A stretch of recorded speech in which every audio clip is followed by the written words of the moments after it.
My name is Rachel. I am 33 years old and a certified public accountant. My parents threw a lavish surprise party for my sister and forgot to invite me. I still sent a gift, wrote a card, and signed it with all my love. 2 weeks later, my grandmother called me from her nursing home and whispered for me to come over alone and not tell my mother. She handed me a stack of 10-year-old bank statements that revealed a $1.5 million secret my family had been hiding from me. Before I continue this story, let me know where you are watching from in the comments below. Hit like and subscribe if you have ever had to fight back against a family that treated you like you did not exist. It was a Tuesday evening, and I was sitting alone in my modest one-bedroom apartment eating leftover takeout. The glow of my laptop screen illuminated the dark room as I watched my sister Ashley broadcast her 30th birthday party on Instagram Live. Our parents, Richard and Susan, had rented out the entire rooftop of a luxury downtown hotel for the occasion. Ice sculptures, a champagne tower, and a live jazz band played in the background. I was not there because my invitation was lost in the mail, just like my invitations to the last 3 family gatherings. On the screen, Ashley was glowing in a designer dress that cost more than my monthly rent. She held a microphone, her voice echoing over the cheers of her friends. Beside her stood her husband, Terrence. Terrence always dressed like a Silicon Valley billionaire, despite the fact that every single tech startup he launched inevitably went bankrupt within a year. I watched as my father, Richard, stepped up to the microphone. He beamed with pride, wrapping an arm around Ashley and then clapping Terrence on the shoulder. He announced that he and my mother were so proud of the life Ashley and Terrence were building. Then right there on the live stream, my father reached into his tailored suit jacket and pulled out a giant novelty check. He handed it to Terrence, the camera zooming in on the bold numbers. $100,000. My father called it a seed round investment for Terrence and his new artificial intelligence venture. Terrence took the check with a massive, arrogant grin, holding it up for the crowd. Ashley took the microphone back, tears welling in her eyes. She looked directly into the camera and said she was so blessed to have such supportive parents. She raised her champagne glass and toasted to her perfect family of 4, referring to our parents, Terrence and herself. She explicitly said that it was just the 4 of them against the world. I sat there in the quiet of my apartment, listening to the crowd erupt in applause. The perfect family of 4. It was as if I had never been born. They had erased my entire existence with a single toast, standing there celebrating their wealth while completely ignoring the reality of our family obligations. My chest tightened, but I did not cry. I stopped crying over my family a long time ago. Instead, I opened the drawer of my desk and pulled out a stack of papers I had received in the mail earlier that week. They were the final past-due medical bills from our late grandfather's hospice care. My parents had promised to pay them 6 months ago. They claimed they were tight on cash and needed time to liquidate some assets. Yet here they were, handing out $100,000 on a rooftop, while the hospital threatened to send our grandfather's account to a collection agency. I picked up my phone, took a clear photo of the bright red past-due notices, and opened our family group chat. The chat was flooded with heart emojis from my mother and pictures of the champagne tower. I uploaded the photo of the unpaid bills.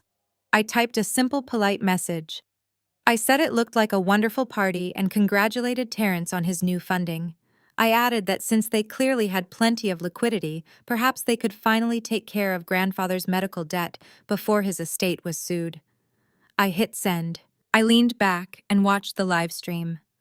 Less than 10 seconds later, my mother pulled her phone out of her designer purse.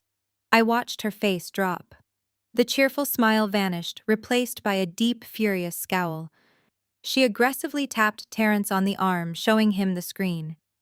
The entire mood of the VIP table shifted. My phone screen lit up on my desk. The caller ID flashed brightly with my mother's name. I let it ring. It rang a second time, then a third. I knew if I did not answer, she would just keep calling, disrupting whatever peace I had left for the evening. I took a deep breath, braced myself for the inevitable storm, and swiped to accept the call. Before I could even say hello, my mother's voice exploded through the speaker. "Are you completely out of your mind?" Susan screamed clearly, not caring who might be listening in the background of her luxurious party. "What is wrong with you, Rachel?" posting a hospital bill in the middle of your sister's 30th birthday celebration. You want to ruin this night because you are miserable. You are a bitter, jealous spinster who cannot stand to see anyone else happy. I held the phone away from my ear, staring blankly at the white wall of my living room. It is grandfather's hospice bill, Mom. It is 6 months overdue. You and Dad promised him on his deathbed that you would take care of it. Do not lecture me about promises, she snapped back, her voice dripping with venom. You are a successful tax auditor. You sit in your little office crunching numbers all day and make plenty of money. You have no husband, no children, no real expenses. You can easily pay that bill yourself.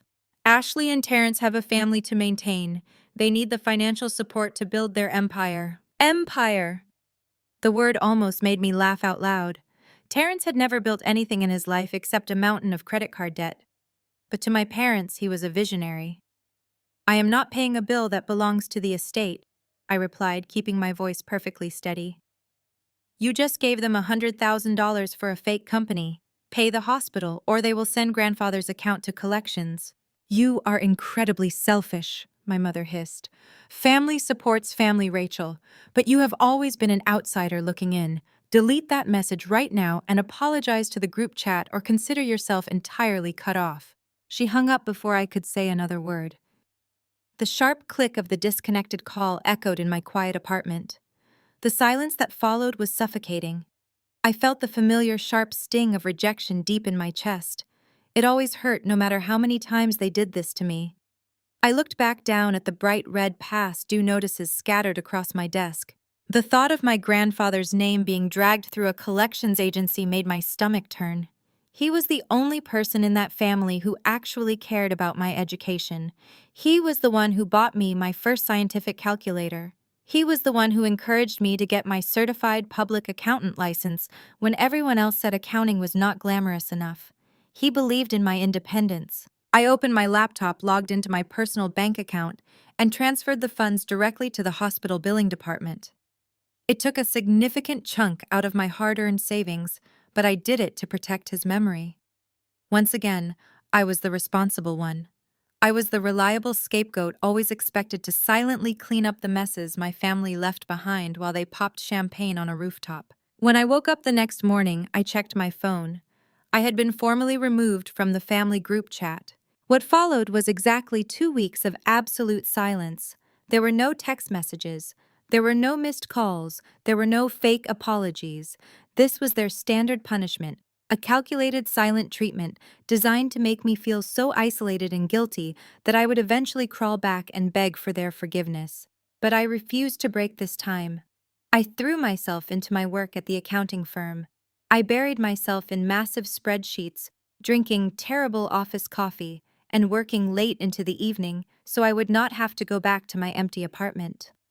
I spent my days auditing corporate tax returns, finding discrepancies in balance sheets, and ignoring the hollow feeling of abandonment that lingered in my mind. I convinced myself I was better off without their toxic presence in my life. Then, on a rainy Thursday afternoon, my cell phone vibrated on my office desk. It was an unknown local number. Normally, I would send an unknown number straight to voicemail, but something inexplicable compelled me to answer it. I picked up the phone and said a professional hello. The voice on the other end was frail, shaky, but entirely unmistakable. It was my grandmother, Beatrice. She was 82 years old and currently living in a high-end assisted care facility across town. She never called me directly because my mother closely monitored all of her communication and managed her daily schedule. "Rachel," my grandmother whispered. Her voice was tight with an anxiety I had never heard from her before. "You need to come over here right now. Come alone. And whatever you do, do not tell your mother."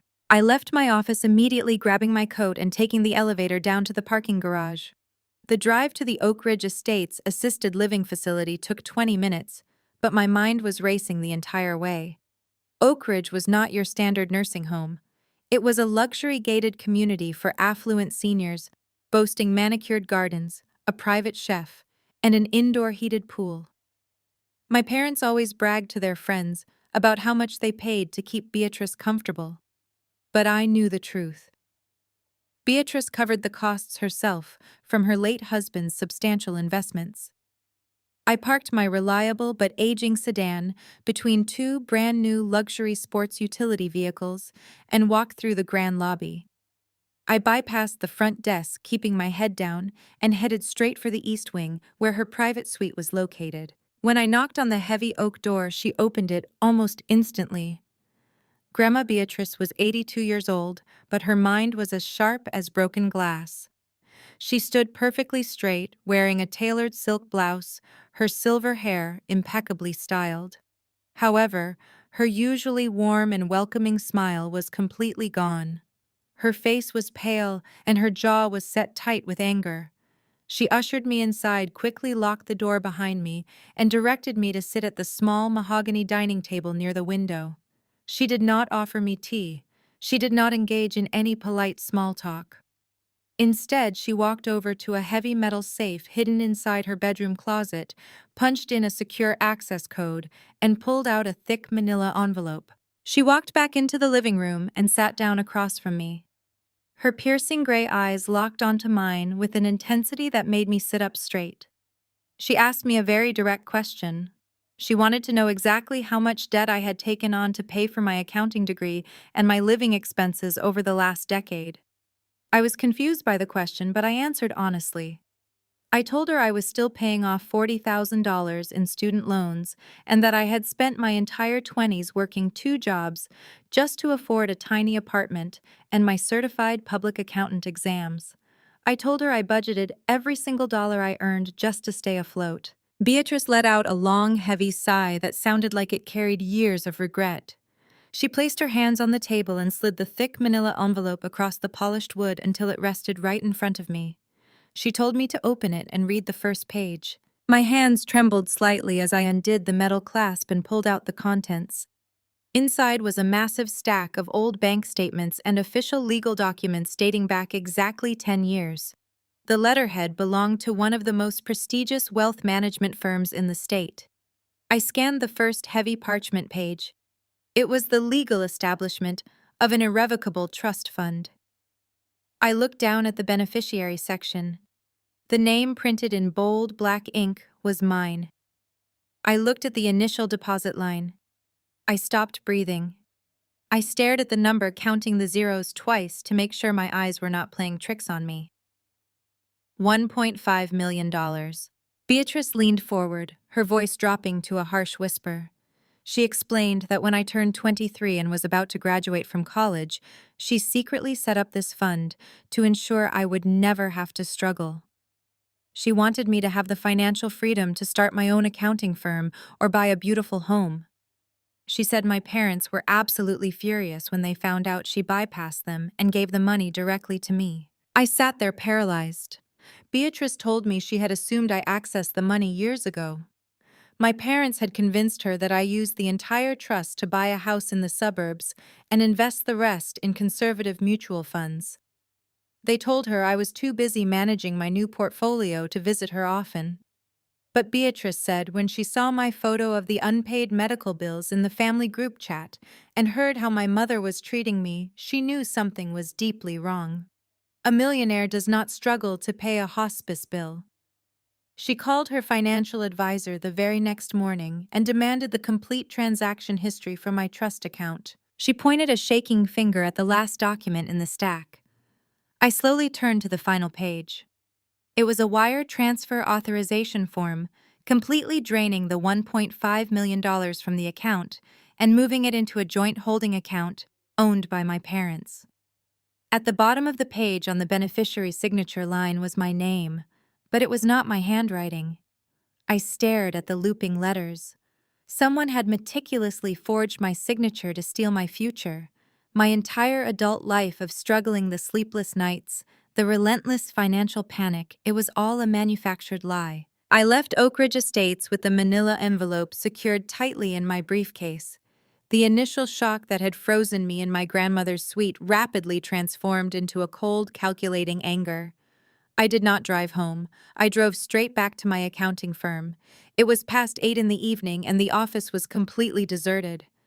The silence was exactly what I needed. I locked myself in my office, turned on the bright overhead fluorescent lights, and spread the 10-year-old bank statements across my large mahogany desk. I was no longer the helpless scapegoat daughter. I was a certified public accountant, and numbers do not lie. They leave a trail, and I was going to follow it. My first step was establishing an ironclad timeline. I booted up my dual monitors and opened my specialized forensic accounting software.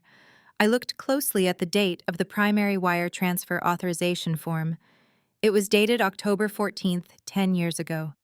I pulled out my phone and scrolled through my digital archives, accessing my old university records and travel itineraries. A dark smile crept across my face. On October 14th of that year, I was 6 weeks into my semester studying abroad in London. I had the passport stamps, the flight records, and the university attendance logs to prove I was physically thousands of miles away from that bank branch in our home state. It was physically impossible for me to have signed that document in front of a notary. I zoomed in on the notary stamp located at the bottom corner of the fraudulent transfer form. The name was vaguely familiar. It belonged to an old business associate of my father. That was their first fatal mistake. They colluded with a corrupt notary public to push the paperwork through without my physical presence. But I needed to understand the exact legal mechanism they used to steal the funds. You cannot just walk into a wealth management firm and empty an irrevocable trust fund. I dug deeper into the stack of documents, scanning pages of dense legal jargon until I found the smoking gun. It was a falsified general power of attorney. The paperwork claimed that because I was out of the country and supposedly incapacitated by a severe medical emergency abroad, I had granted my parents full financial control over my assets. They used this fraudulent power of attorney to execute a specific legal loophole called trust decanting. Essentially, they argued that keeping my trust separate was financially inefficient. They convinced the bank managers to dissolve my individual trust and pour the $1.5 million into a newly created consolidated family trust. And the sole listed beneficiary of that new family trust was my sister Ashley. They had legally erased my financial existence while I was studying for my midterms across the ocean. My heart pounded against my ribs, not from panic but from the thrill of the hunt. I had the means, the motive, and the opportunity perfectly documented. But the Consolidated Family Trust was just a holding pen. The money did not stay there. I needed to see exactly where the cash was dispersed over the years. I logged into a premium financial tracking database I used for high net worth corporate audits. I manually entered the routing and account numbers from the closed family trust. The screen populated with hundreds of transaction lines. I began filtering the data, eliminating minor administrative fees, and focusing entirely on the largest capital outflows. The pattern emerged quickly, and it was sickening to witness. Less than 48 hours after my trust was dissolved, the new account started hemorrhaging cash. There was a withdrawal for $200,000 labeled as a down payment, then another for $90,000 marked as an automotive purchase. I cross-referenced the dates of these withdrawals with my sister's old social media posts. The timeline aligned perfectly with the exact month she bought her luxury mansion and her first sports car. But those purchases only accounted for a fraction of the stolen $1.5 million. There was still a massive amount of capital missing from the ledger. I sorted the database by transaction size, bringing the largest single withdrawal to the very top of the screen. My eyes locked onto a massive wire transfer executed exactly 3 years ago. It was for a staggering $800,000. I highlighted the destination routing number and ran a deep trace through the Federal Corporate Registry. The progress bar loaded slowly on my monitor. When the destination entity finally appeared, I leaned back in my chair, completely stunned by the sheer audacity of what I was looking at. The entity listed as the recipient of the $800,000 wire transfer was a real estate holding company. I quickly cross-referenced the corporate address and the primary registered agent. The agent was my father, Richard.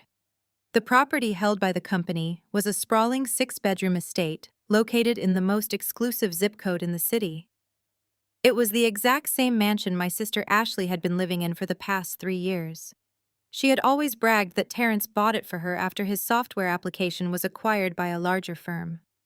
But there was no acquisition. There was no massive payout. There was only my trust fund being drained to buy my sister a life of unearned luxury. I kept digging, my fingers flying across the keyboard as I unraveled the rest of the financial web. I found two more substantial transfers, one for $95,000 and another for $110,000, routed directly to a luxury automotive dealership specializing in imported European vehicles. The dates matched perfectly with the weeks Ashley posted photos posing in front of her new sports cars on social media, claiming she was so blessed to have a husband who spoiled her. I sat back and took a sharp breath. Everything they had, every single status symbol they flaunted in my face, was purchased with the money Grandma Beatrice had intended for my future. But the cars and the house only accounted for roughly $1 million. I needed to find the rest.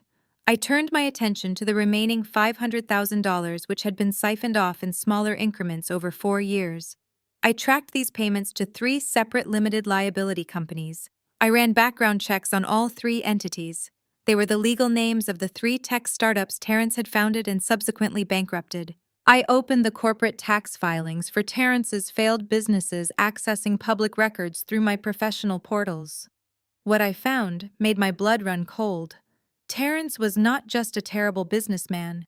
He was actively running a sophisticated embezzlement scheme against my own parents. The funds my parents injected into his startups never went toward hiring developers building software or marketing products. Instead, the ledgers showed massive outgoing payments listed as independent consulting fees. Those fees were paid directly into an offshore account solely controlled by Terrence. He was taking the stolen trust fund money from my parents and filtering it directly into his private pockets before legally declaring bankruptcy on the empty shell companies. My parents thought they were investing in a brilliant entrepreneur who was going to build an empire for their golden child. They had no idea they were being systematically bled dry by a con artist. And the worst part was they had financed the entire scam by stealing my inheritance. They ruined my financial foundation to feed a parasite. I sat in the quiet office for a long time, staring at the glowing monitors. The anger I felt was no longer hot and reactive. It had turned into something cold, sharp, and intensely focused. I had every single piece of evidence I needed to destroy them all. I had the forged signatures, the fraudulent power of attorney, the bank routing numbers, and the undeniable proof of Terrence's wire fraud. I could have walked straight to the police station right then and there. But simply sending them to jail was not enough. I wanted them to feel the exact same humiliation they had inflicted on me for my entire life. I wanted to tear down their perfect facade in public. I neatly printed out the most damning documents and placed them into a sleek black folder. I shut down my computer, locked my office, and walked out to my car. Once I was sitting in the driver's seat, I pulled out my cell phone. I opened the family group chat, the same one my mother had removed me from 2 weeks ago. Because I was still a contact, I could start a new thread with all of them. I took a deep breath and crafted a message dripping with fake submission. I wrote that I had done a lot of soul-searching over the past 2 weeks. I told them I realized how selfish I had been regarding grandfather's medical bills and Ashley's birthday. I said I wanted to make things right, apologize properly, and make amends for my unacceptable behavior. I formally invited Richard, Susan, Ashley, and Terrence to join me for a long dinner the following evening at the absolute most expensive high-end luxury steakhouse, located right in the middle of the city, entirely on me. I firmly hit send and quietly watched the message successfully deliver. I arrived at the restaurant 20 minutes early the next evening to secure the private dining room I had reserved. The steakhouse was a temple of excess, all dark mahogany, low ambient lighting, and waiters wearing pristine white gloves. I sat at the head of the heavy oak table, smoothing my tailored blazer, and waited. They walked in exactly 15 minutes late, a deliberate power move my mother loved to employ. They looked like an advertisement for new money. Ashley wore a silk blouse and diamond tennis bracelet, while my mother carried a handbag that cost more than my first car. Richard and Terrence were dressed in custom suits, laughing loudly as the hostess guided them in. They did not greet me with a hug. My mother immediately complained about the downtown traffic before inspecting the polished silverware. They took their seats, taking over the space with their loud voices. When the waiter arrived, they did not even bother to look at the prices. My father ordered the imported Wagyu ribeye, my mother requested the lobster thermidor, and Ashley opted for the truffle-topped fillet. Terrence casually ordered 2 bottles of a vintage Cabernet Sauvignon that cost over $400 each. He leaned back in his leather chair, swirling the expensive red wine in his glass, acting as if he owned the establishment. I ordered a simple salad and a glass of sparkling water, paying quiet attention to their every move. The contrast was stark. They were celebrating a victory they had stolen, while I sat there preparing to detonate their entire reality. Before the appetizers arrived, Susan folded her hands on the table and fixed me with a harsh stare. She stated that a free dinner was not enough to make up for my behavior. She demanded a full-spoken apology to my sister for ruining her birthday mood. Ashley pouted, taking a dramatic sip of her wine, and added that my text message was toxic and triggered her anxiety. She claimed she spent the entire morning of her birthday crying because I was determined to make her special day all about my jealousy. My father nodded in agreement, sternly telling me that I needed to learn my place in the family hierarchy and stop embarrassing them with petty grievances. That was when Terrence decided to chime in to assert his intellectual dominance. He rested his elbows on the table and offered me a condescending smile. He said my problem was that I lacked vision. He actually used the phrase macroeconomics, lecturing me as if I were a slow child instead of a licensed, certified public accountant. Terrence smoothly explained that people who work 9-to-5 jobs like me are essentially losers in the grand game of wealth building. He said I was stuck trading my hours for pennies, while real entrepreneurs like him understood how to leverage capital and scale massive ventures. He told me to stop worrying about medical bills and start thinking about multi-million-dollar equity. He actually dared to tell me that if I ever wanted to stop struggling, I should ask him for a job managing the books for his new startup. I sat there in silence and let him finish his entire speech. I let them all air their grievances. I watched them gorge themselves on the expensive food and drown themselves in the premium wine. I did not interrupt, I did not cry, and I did not defend myself. They took my silence as submission. They assumed their combined bullying had successfully pushed me back into my designated role as the quiet, obedient disappointment. Once the plates were cleared, my father loudly cleared his throat. He looked at me expectantly, crossing his arms over his chest. He stated that they had given me the floor, and it was now time for me to deliver the apology I had promised in the group chat. I slowly reached down and unzipped my leather briefcase resting beside my chair. I did not pull out the entire thick folder of evidence. I wanted to draw out the panic, making them feel the slow, suffocating realization that they had been caught. I pulled out a single piece of high-quality parchment paper. It was a copy of the wire transfer authorization form, but I had used a thick black marker to heavily redact the account numbers and the name of the recipient bank.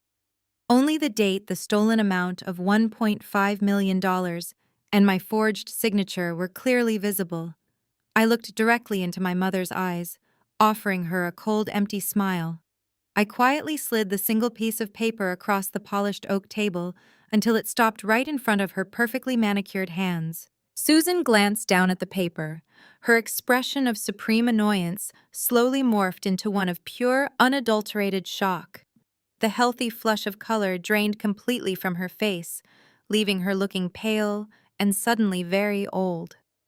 She picked up the heavily redacted document with trembling fingers. Her eyes darted frantically across the page as she recognized the date. The massive numerical figure of $1.5 million and the undeniable forgery of my signature resting at the bottom. Richard noticed her sudden, terrifying silence. He snatched the heavy parchment from her hands, his brow furrowing in deep confusion, before his eyes widened in stark realization. Ashley and Terrence leaned in closely to look over his shoulder. Within seconds, the arrogant energy that had dominated our table evaporated entirely, replaced by a thick, suffocating tension. I sat perfectly still and waited for the apologies. I waited for the shame, the guilt, or even a simple panicked explanation. But I had fundamentally misunderstood the depth of their entitlement. They were not sorry they stole from me.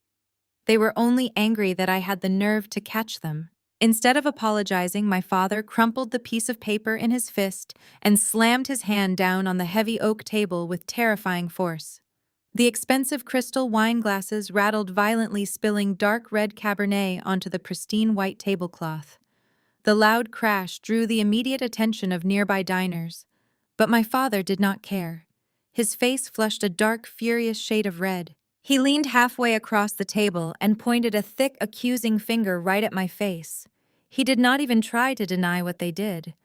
Instead, he screamed that I was an ungrateful child who owed them every single penny of that trust fund. He aggressively listed everything they had ever provided for me. He yelled about the roof over my head when I was a teenager, the food on my plate, and the basic clothing on my back. According to his deeply twisted logic, stealing my grandmother's money was simply collecting a retroactive tax for the immense burden of raising me. He stated aggressively that the wealth belonged to the family collective, and as the patriarch, he had the unquestionable right to distribute it however he saw fit. My mother quickly recovered from her initial shock and eagerly jumped to his defense. She slapped her hand on the table, her voice sharp and wildly defensive. She told me to stop playing the eternal victim. She shamelessly justified the massive theft by claiming that Ashley simply needed the financial resources much more than I ever would. Susan argued passionately that Ashley was building a significant life, maintaining a high-profile marriage, and upholding our family image in elite social circles. She looked me up and down with profound disgust, stating that I was just a single woman living in a cheap apartment with absolutely no social standing to protect. She actually had the sheer audacity to tell me I should be proud that my inheritance bought my sister a beautiful home. Ashley sat back in her plush leather chair, crossing her arms tightly and nodding in full agreement. She did not look guilty at all. She looked deeply annoyed that I had the audacity to bring up such a depressing topic. Then Terrence leaned forward completely, dropping his fake facade of the cultured intellectual. His eyes narrowed into dangerous slits and his tone turned viciously threatening. He told me to listen very closely. He bragged about his powerful connections in the corporate business world and his ruthless legal team. He explicitly threatened to completely ruin my professional life if I ever breathed a word of this to anyone outside that room. Terrence promised to file formal, devastating complaints with the state accounting board, claiming I was financially abusing my elderly grandmother and attempting to extort my parents for cash. He said he would drag my professional reputation through the mud until my certified public accountant license was permanently revoked. He smiled a nasty, triumphant smile, commanding me to take my little piece of paper, go back to my boring life, and never bring this up again. I looked at each of them, my father shaking with rage, my mother dripping with self-righteous justification, my sister utterly indifferent to my pain, and Terrence a parasite, threatening to destroy the career I built with my bare hands. I calmly reached out, picked up the crumpled parchment, and slipped it safely back into my briefcase. I stood up and smoothed the wrinkles from my tailored blazer. Right on cue, our waiter nervously approached and placed the black leather check presenter right in the center. The bill for their extravagant steaks and vintage wine was over $1,200. I looked down at Terrence. I told him he should probably use some of that impressive macroeconomic leverage to pay for dinner because I was not leaving a single cent. Then I looked directly at my parents. I promised them in a voice so quiet and cold, it actually made my mother flinch, that the trust fund was only the very beginning. I told them I was not nearly done looking into their financial history. I turned my back on them and walked out of the elegant restaurant, leaving them to deal with the massive bill and the terrifying realization that they had finally pushed the wrong daughter too far. The crisp night air felt amazing as I walked to my car after leaving them at the restaurant. I drove home feeling a strange, profound sense of peace. I fully expected my phone to blow up with angry text messages or vicious legal threats from my father, but my screen remained completely dark. For 3 entire days, there was a deceptive, heavy quiet. I knew exactly what they were doing. They were scrambling. They were frantically calling their lawyers, running damage control, and trying to figure out exactly how much I actually knew and how much damage I could legally inflict on their perfect lives. I let them sweat. I went to work, drank my office coffee, and waited for their inevitable next move. The move came on a Tuesday afternoon in the form of a long text message from my mother. It was an absolute masterclass in emotional manipulation. Susan wrote that emotions had run high at the restaurant and that families should never fight over money. She claimed she and my father had spent the last few days reflecting on their past actions and genuinely wanted to make things right. She formally invited me to our traditional Thanksgiving dinner at their sprawling estate, promising that we could sit down like mature adults and work things out as a family. She even added a little note saying Grandma Beatrice would be there, which I knew was a blatant lie designed to lower my defenses. I stared at the text message on my phone and almost laughed out loud in my office. Work things out as a family was Susan's code phrase for cornering me in a private room, overwhelming me with guilt, and forcing me to sign an ironclad non-disclosure agreement. They were terrified of the truth getting out. They knew I had the ultimate leverage, and Thanksgiving was simply the stage they had chosen to execute their legal damage control. They probably thought they could buy my permanent silence with a tiny fraction of what they originally stole from me. I typed a brief, polite reply accepting the dinner invitation. I decided to let them think I was falling for their trap because I needed them all gathered in one single place. I had exactly 3 weeks until the Thanksgiving holiday. I did not spend that precious time picking out a recipe for a side dish or shopping for a new dress. I spent every single waking hour outside of my regular corporate job conducting a relentless forensic deep dive into Terrence and his current financial endeavors. I already knew he had successfully bankrupted 3 previous shell companies using my stolen trust fund money. But I was incredibly curious about his newest venture, the artificial intelligence startup my parents had just funded with a $100,000 check at Ashley's birthday party. I pulled the public corporate registration for his new limited liability company. It was registered in Delaware, a classic amateur move to obscure ownership, but Terrence was always sloppy with his paperwork. He used the exact same registered agent he always used for his previous failures. I accessed my premium audit software and began tracing the capital flow of his current operating accounts. It was even worse than his previous scams. The business had 0 actual employees, no registered patents, and absolutely no software infrastructure. It was just a hollow bank account designed to receive my parents' cash. I zeroed in on that recent $100,000 deposit. I wanted to see exactly how quickly Terrence was bleeding my family dry this time around. The money had landed in his corporate account and sat there for exactly 48 hours before he began moving it in large chunks. He did not transfer the funds to software developers or marketing agencies. Instead, he initiated a rapid series of wire transfers to a completely different state. Using a combination of routing traces and public social media cross-referencing, I followed his digital footprints straight to Miami. What I found made me shake my head in pure disgust. Terrence had wired $80,000 to a private consulting firm. I looked up the firm's registered proprietor. It was not an artificial intelligence expert. It was a 22-year-old Instagram model living in a luxury beachfront condominium. Terrence was using the stolen family funds to finance a secret double life, completely betraying Ashley, while simultaneously stealing from my parents. He was the ultimate parasite, and they were blindly funding his blatant infidelity. Thanksgiving morning arrived with cold, gray skies. I sat at the small desk in my apartment, staring at the final compilation of documents on my laptop screen. I had bank statements, wire transfer receipts, corporate registration forms, and glaring screenshots of the Miami model's extravagant lifestyle that directly correlated with Terrence's massive cash withdrawals. I organized everything into a highly incriminating financial dossier. It was indisputable proof that their golden boy was a complete fraud. I reached over to my desktop printer and hit the print button. I listened to the rhythmic hum of the machine as it spat out page after page of undeniable ruin. I carefully placed the warm sheets of paper into a crisp manila folder. I had just a few hours before dinner, and I was ready to carve more than just the turkey. I pulled my car up the long winding driveway of my parents' sprawling estate right as the sun began to set. The exterior of the house was aggressively decorated for autumn, featuring hundreds of imported heirloom pumpkins and elaborate floral arches that probably cost more than my monthly grocery budget.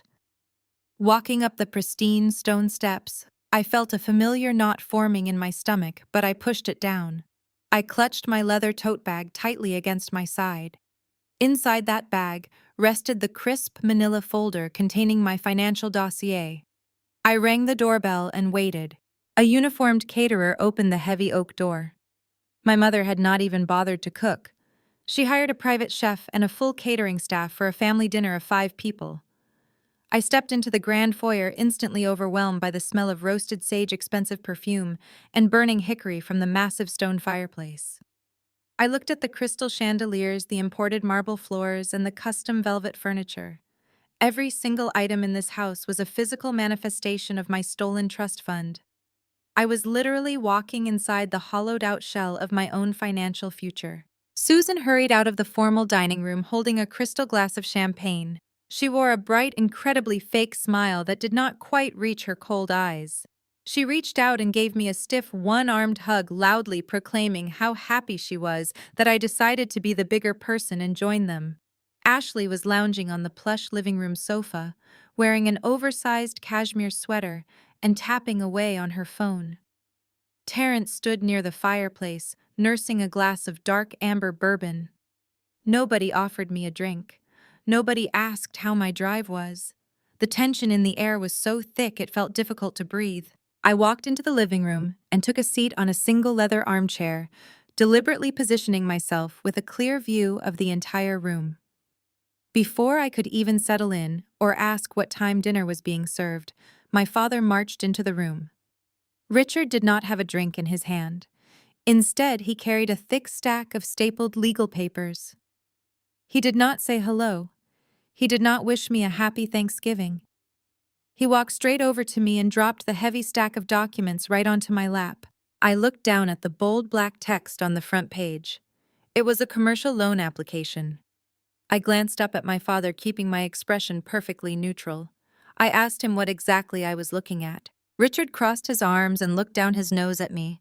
He stated that since I had caused such a massive unnecessary disruption at the steakhouse, it was time for me to prove my loyalty to the family. He explained that Terrence was on the verge of securing a massive breakthrough for his new artificial intelligence company, but he needed a temporary bridge loan to cover immediate operational costs.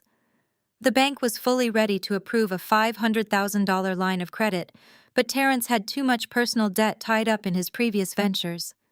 They needed a co-signer. They needed someone with a flawless credit history and a verifiable high-income certified public accountant's salary to legally guarantee the $500,000. They needed me. I stared at him in complete disbelief.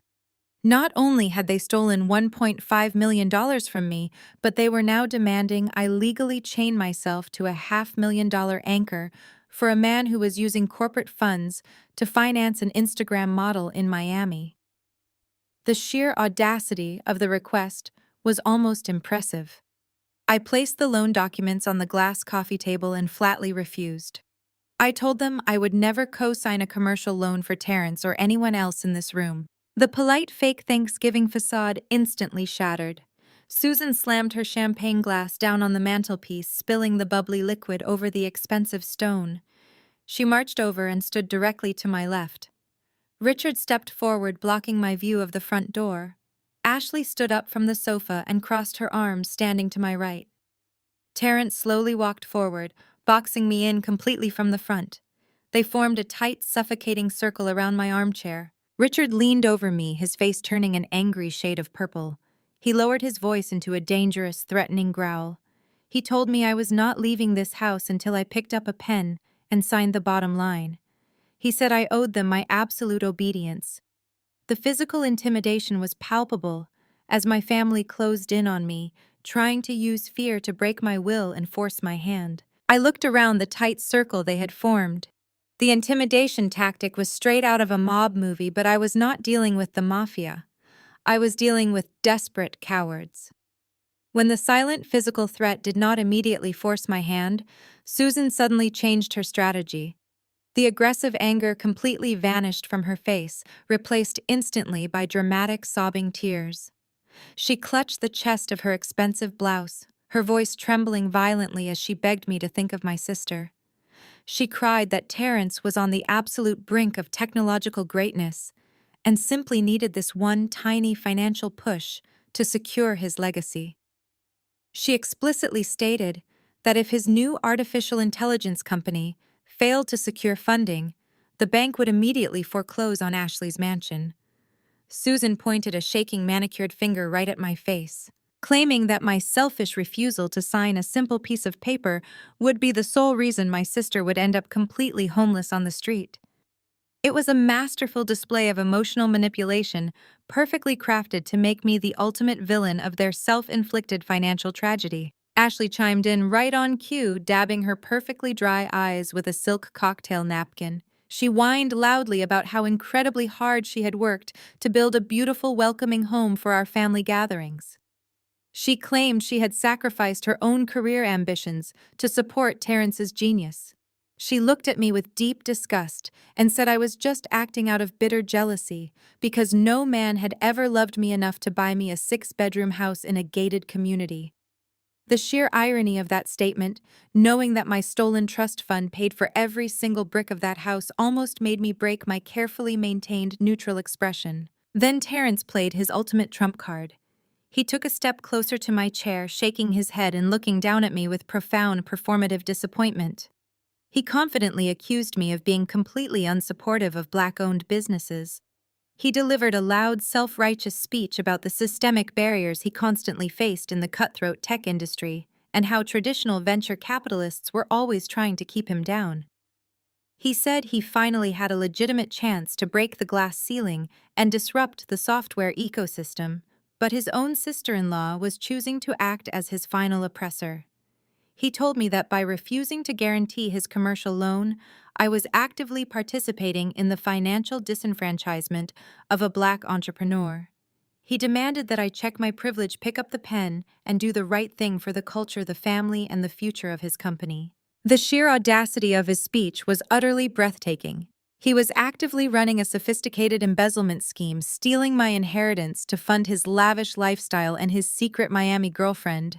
Yet he was standing in my parents' living room, trying to weaponize social justice to extort another $500,000 from my clean credit history. I looked at the heavy black ink pen resting on the glass coffee table. I looked at my father's red, angry face. I looked at my mother's fake drying tears and Ashley's pouting lips. They fully expected me to break. They had spent my entire life conditioning me to fold under this exact type of coordinated emotional pressure. They thought my silence was the precursor to my inevitable surrender.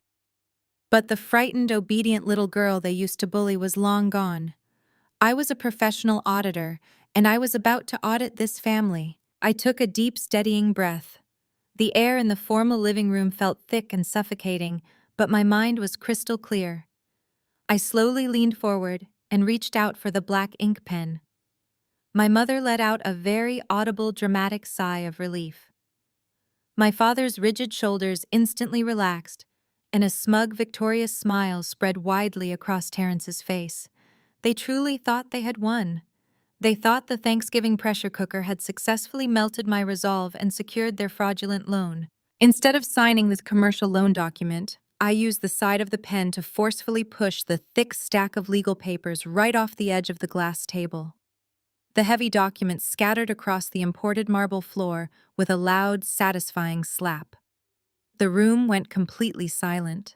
The smug smiles instantly vanished from their faces, replaced by genuine shock. I calmly stood up from the leather armchair, breaking their intimidating circle by stepping right into Terrence's personal space.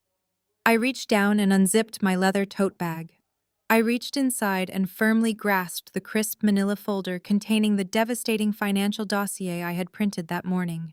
I pulled it out, holding the damning evidence right in front of Terrence's chest. I looked him dead in the eyes, refusing to blink, ready to completely obliterate his fake empire and expose every single lie he had ever told. I looked Terrence dead in the eyes and flipped open the heavy cover of the manila folder. I did not raise my voice.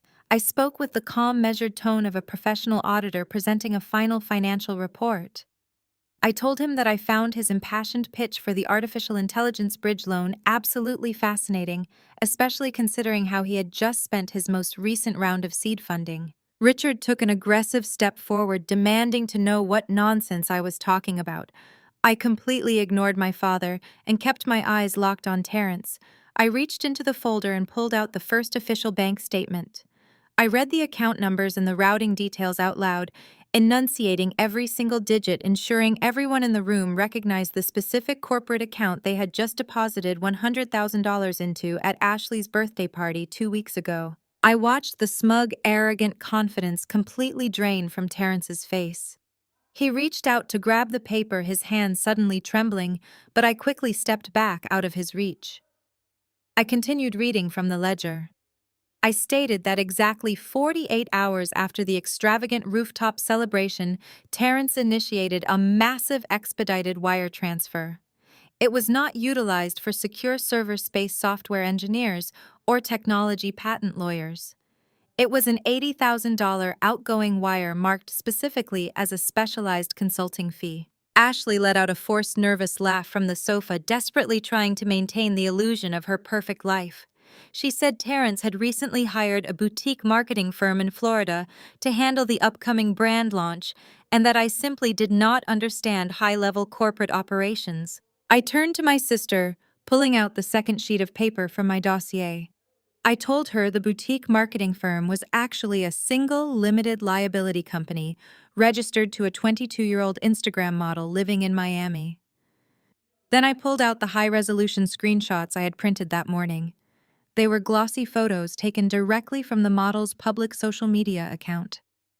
I dropped the photographs onto the glass coffee table right on top of the scattered commercial loan documents they had just tried to force me to sign. The images were glaringly undeniable. There was a photo of the young model posing on the deck of a luxury yacht in South Beach, wearing a massive diamond necklace posted the exact same afternoon the $80,000 wire transfer cleared the bank.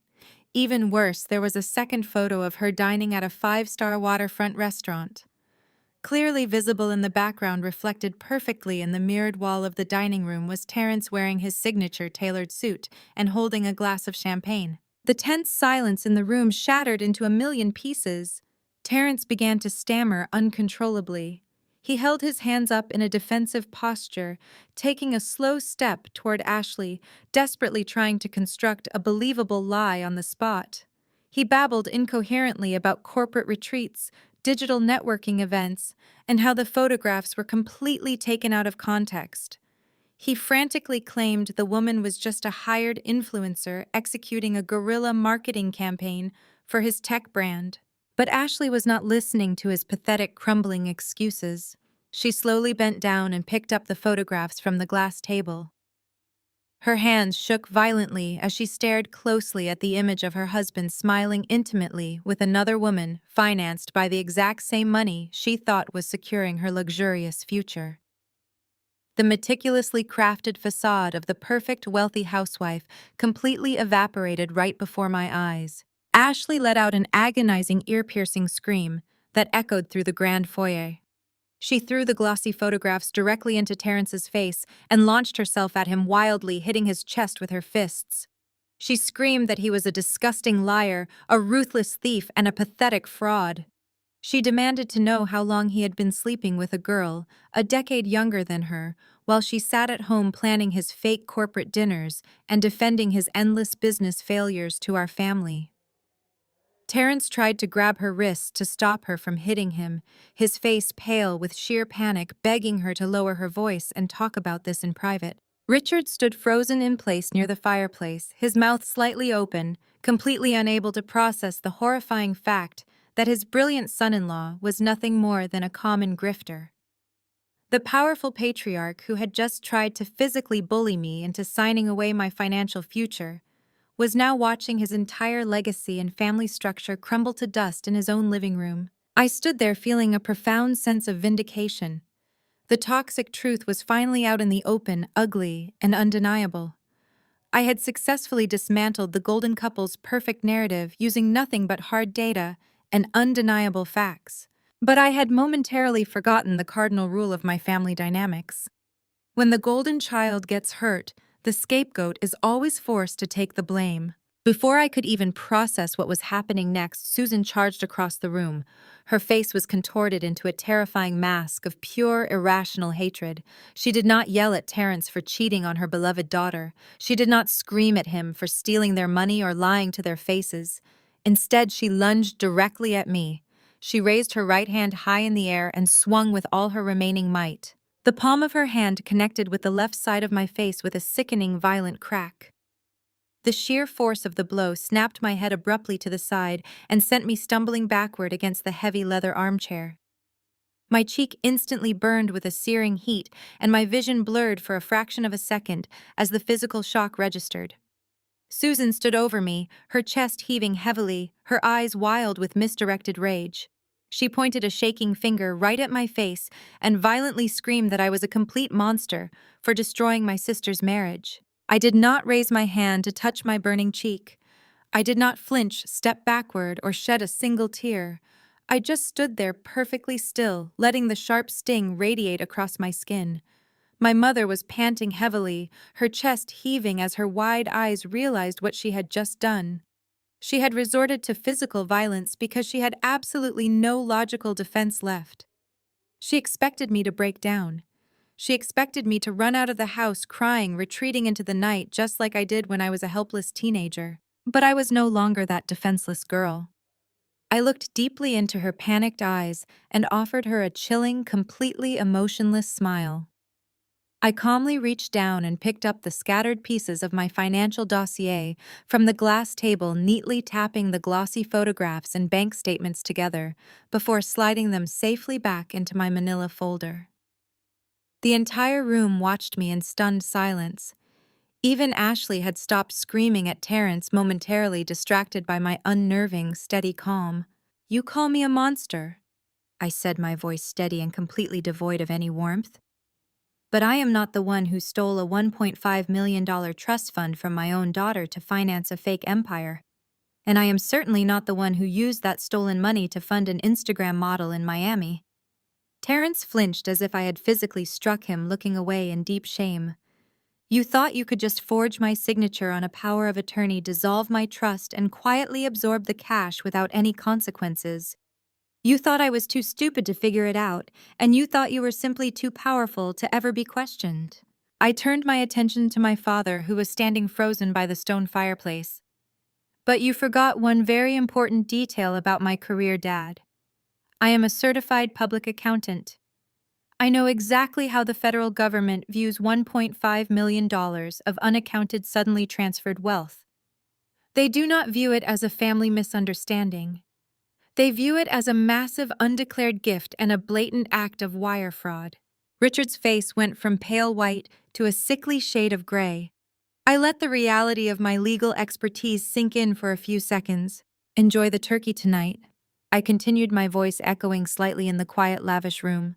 "Because tomorrow morning the Internal Revenue Service will be formally auditing this house, your personal bank accounts, and every single one of Terrence's fraudulent corporate shells.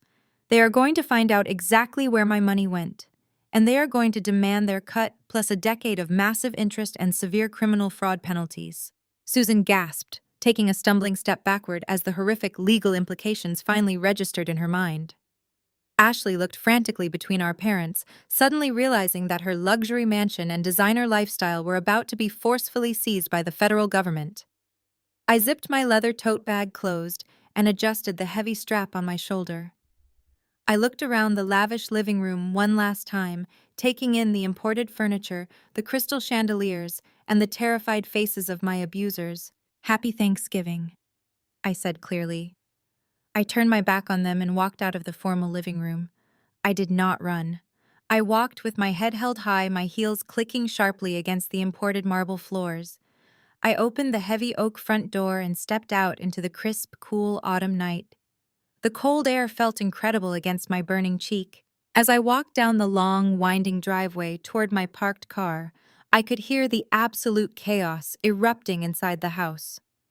Ashley was screaming at the top of her lungs again, the sharp sound of shattering glass indicating she had thrown something heavy at Terrence. My mother was hysterically sobbing, begging someone to fix the situation. I reached my car and unlocked the door, but before getting inside, I paused and looked back at the sprawling estate. Through the massive front window, I could clearly see my father. He had completely separated himself from the screaming match in the living room. He was standing alone in the grand foyer, his face twisted into a mask of pure, desperate malice. He was pressing his cell phone tightly against his ear, pacing back and forth like a caged animal. I could not hear his voice through the thick glass, but his frantic, aggressive gestures painted a very clear picture. He was calling his high-priced corporate lawyer. I knew my father better than anyone. He was not calling to surrender.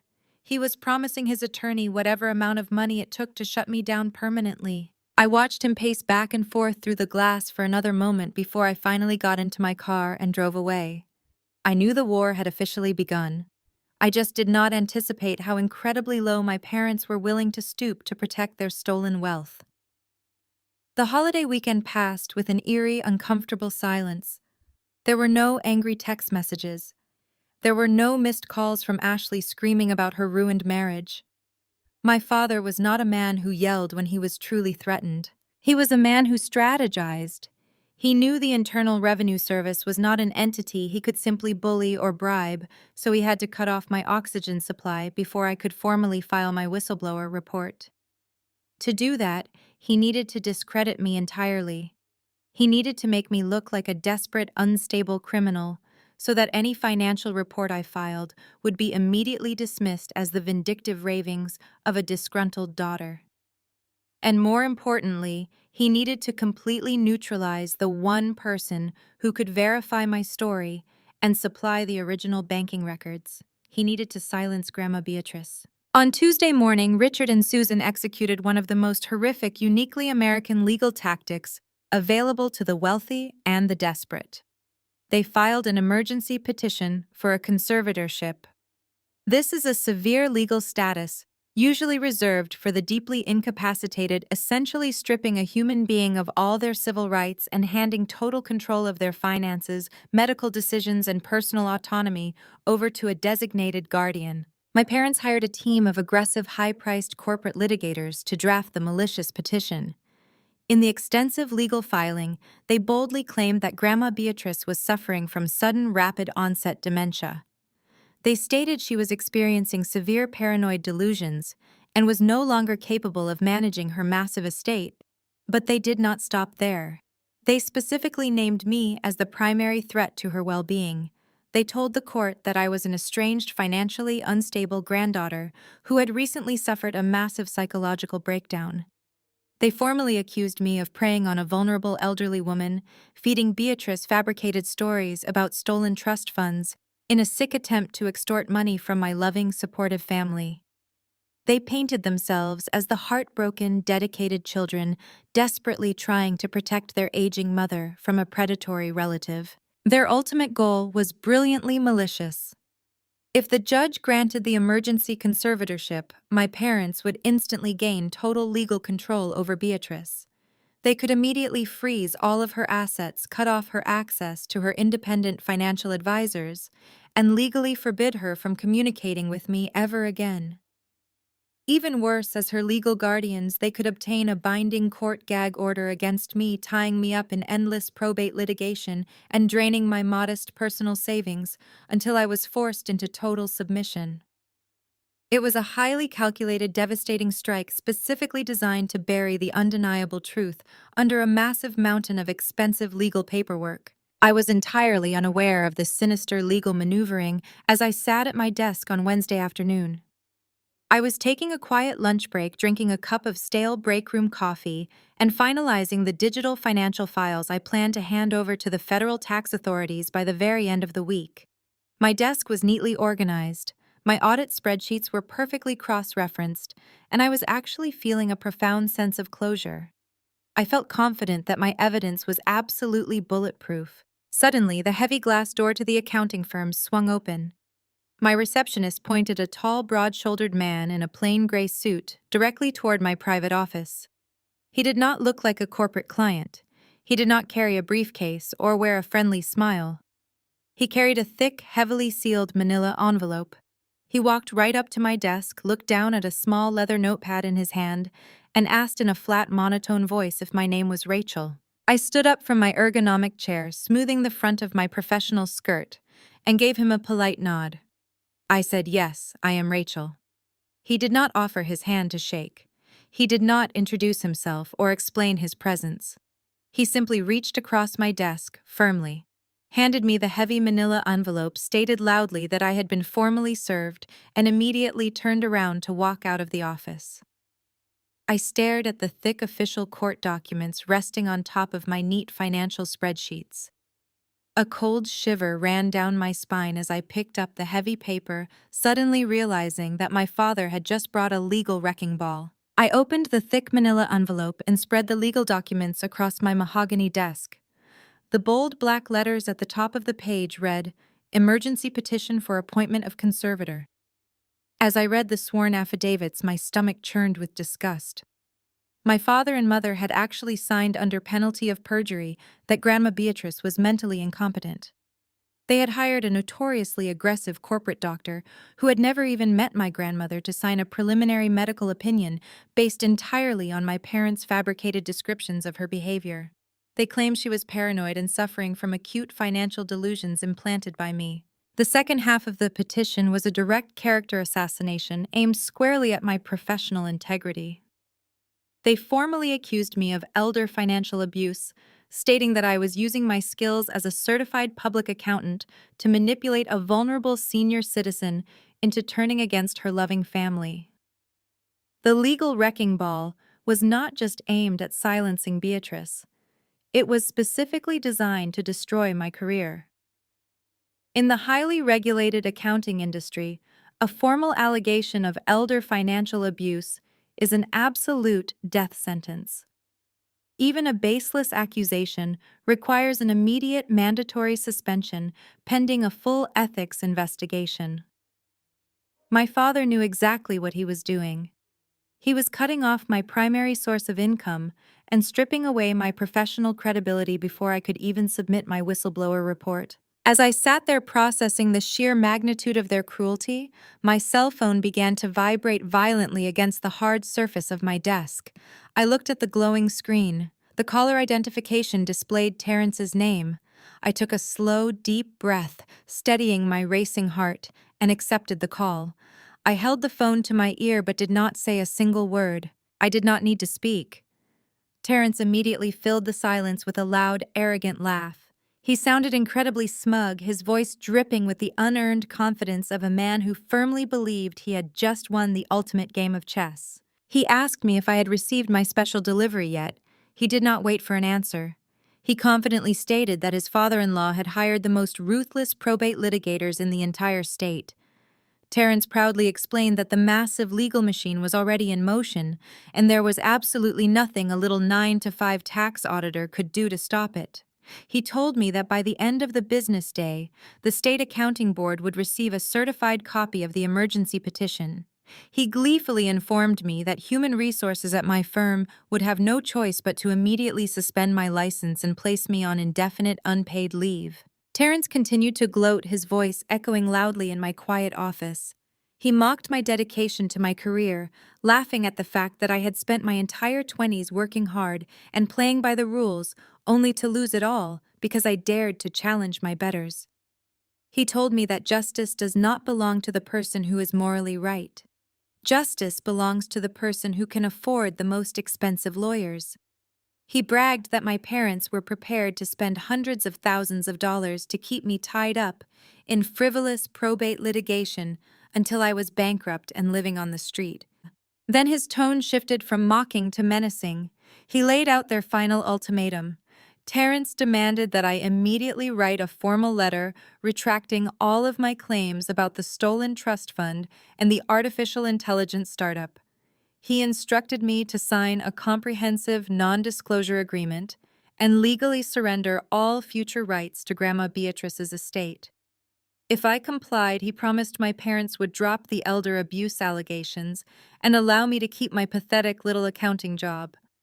If I refused, he swore they would completely destroy my life and make sure I never worked in the financial sector again. He paused, waiting for my response. He expected me to cry. He expected me to beg for mercy, to panic about my suspended license, and to immediately surrender to their overwhelming power. He wanted to hear the sound of my complete defeat. I listened to his heavy breathing through the receiver for 10 long seconds. I did not utter a single syllable. I simply pulled the phone away from my ear and pressed the red button to disconnect the call. I placed the cell phone face down on my desk. I looked at the aggressive legal petition threatening to end my career, and I did not shed a single tear. Instead, a cold, predatory smile slowly spread across my face. The cold, predatory smile that settled on my face was not born out of malice, but out of absolute clarity. Terrence and my parents had just made the ultimate miscalculation. By filing that emergency conservatorship petition and threatening my certified public accountant license, they thought they were trapping me in a defensive position. They assumed I would hire a probate attorney and spend years fighting a reactionary battle in civil court. They wanted to drain my bank account with legal fees while they continued to live lavishly on my stolen trust fund. But I had no intention of playing their rigged game. I did not call a family lawyer. I did not draft a retraction letter. Instead, I reached for my desk phone and dialed a highly secure number. The man who answered was a former senior partner at my accounting firm who had transitioned to the Criminal Investigation Division of the federal government. I asked him for a direct off-the-record introduction. He asked no questions. Within 10 minutes, he sent me a secure encrypted message with an address, a suite number, and a specific name to ask for at the security desk. I spent the next 2 hours meticulously organizing my evidence. I made high-resolution digital copies of the forged power of attorney, the bank, routing numbers, the offshore transfer receipts, and the glossy photographs of Terrence's Miami girlfriend. I loaded everything onto an encrypted flash drive and placed the original paper copies into a secure firebox. I locked my private office, walked past my receptionist without saying a word, and drove straight to the address my former colleague had provided. The federal building was a massive brutalist structure of concrete and reinforced glass located in the center of the financial district. It was the complete opposite of my parents' sprawling estate. There was no warmth here, no fake smiles, and no room for emotional manipulation. This building represented cold, hard, unyielding consequence. I walked through the heavy revolving doors, bypassed the long civilian lines, and presented my credentials to the armed security guards at the front desk. They escorted me up to the 14th floor, guiding me through a labyrinth of secure corridors until we reached a stark conference room. 2 federal agents from the Internal Revenue Service Criminal Investigation Division were waiting for me. They were dressed in cheap suits, but their badges carried more power than my father's entire expensive legal team combined. I sat down at the metal table, placed my flash drive in the center, and formally requested to enroll in the whistleblower program. I handed them the official application for an award for original information. Then I began to walk them through the financial dossier. I spoke their language. I pointed out the exact legal loopholes my parents had exploited to dissolve my irrevocable trust. I mapped out the initial wire transfer, highlighting the forged notary stamp and the falsified medical incapacitation documents. The agents listened intently, taking rapid notes and asking technical questions about the corporate structures Terrence had utilized. When I finished explaining how Terrence had bankrupted 3 separate limited liability companies to funnel my parents' money into offshore accounts, the room grew very quiet. The lead agent, a gray-haired man with sharp eyes, picked up the flash drive and plugged it into his secure laptop. He told me that my documentation was incredibly thorough, far better than most tips they received from disgruntled corporate insiders. He opened his federal database and manually typed in Terrence's full legal name, along with the employer identification numbers from the failed tech startups I had provided. I sat back in my metal chair expecting him to simply confirm the tax evasion and wire fraud I had already uncovered. I expected a routine validation of my forensic accounting work. But right as the search results populated on his glowing screen, the lead agent suddenly stopped typing. His posture went completely rigid. He leaned closer to the monitor, his eyes scanning the dense rows of federal data. The silence in the room shifted from professional focus to high alert tension. He looked away from the screen, made eye contact with his partner, and gave a slow, deliberate nod. The federal partner immediately stood up, walked over to the heavy steel door, and locked it from the inside. The older lead agent turned his laptop screen slightly toward me, his expression deadly serious. He looked me straight in the eyes and stated that Terrence was not just dodging taxes. He slowly pointed to a series of flagged federal codes flashing on his monitor, revealing that my brother-in-law was currently the primary target of an active investigation for crimes going far beyond mere corporate tax evasion. I stared at the federal agent, my mind racing to process his words. He explained that Terrence was already the primary subject of a massive multi-agency investigation involving international money laundering and significant wire fraud. My stolen trust fund was just one piece of a darker puzzle he had been actively building for years. The federal agents assured me my internal family documents provided the exact missing link they needed to secure their indictments. I signed the final whistleblower forms, officially securing my legal protection and guaranteeing my 15% reward of any recovered assets. The government was going to dismantle Terrence and my parents. I did not have to lift a finger to destroy their finances. But as I walked out of the concrete federal building and back into the bright afternoon sun, a heavy realization settled over me. The federal justice gears turned slowly, and I had a much more immediate crisis on my hands. My parents were still actively trying to strip away my grandmother's civil rights through the emergency conservatorship petition. I had to protect Beatrice right now before a corrupt judge could sign away her freedom. Their entire legal strategy rested on a single fabricated medical affidavit signed by a corporate doctor who had never even been in the same room as Beatrice. They were banking on the fact that the probate court would simply rubber stamp the emergency order before anyone had the chance to officially challenge it. I needed to counter their massive lie with overwhelming, undeniable medical truth. I drove straight back to my apartment and began making highly confidential phone calls. Through my long years of conducting financial audits for major medical groups, I had built a very powerful network of healthcare professionals. I bypassed standard family lawyers completely. Instead, I reached out to 3 separate highly respected board-certified neurologists who operated completely independently of each other. I explained the dire legal situation and hired them to conduct comprehensive cognitive evaluations on my grandmother. The most difficult part was getting the doctors safely inside the luxury assisted living facility without my mother finding out. Susan had already instructed the front desk staff to heavily monitor Beatrice's daily visitors. But my mother severely underestimated the deep loyalty Beatrice had cultivated among the nursing staff over the years. I contacted Marlene, the dedicated head nurse, who had cared for my late grandfather. She despised my parents for how they arrogantly treated our family. Marlene eagerly agreed to help me execute my plan. Over the course of the next 48 hours, Marlene covertly snuck the 3 medical specialists into the facility through the private staff delivery entrance. They did not wear white coats or carry medical bags. They simply posed as old family friends dropping by for a quiet cup of tea. My parents' expensive legal team remained completely blind to the entire covert operation. Inside her private suite, Grandma Beatrice sat down with each specialist and underwent hours of rigorous, extensive neurological testing. They tested her short-term memory, her spatial reasoning, her complex financial literacy, and her overall psychological stability. Beatrice did not just pass the medical examinations, she absolutely demolished them.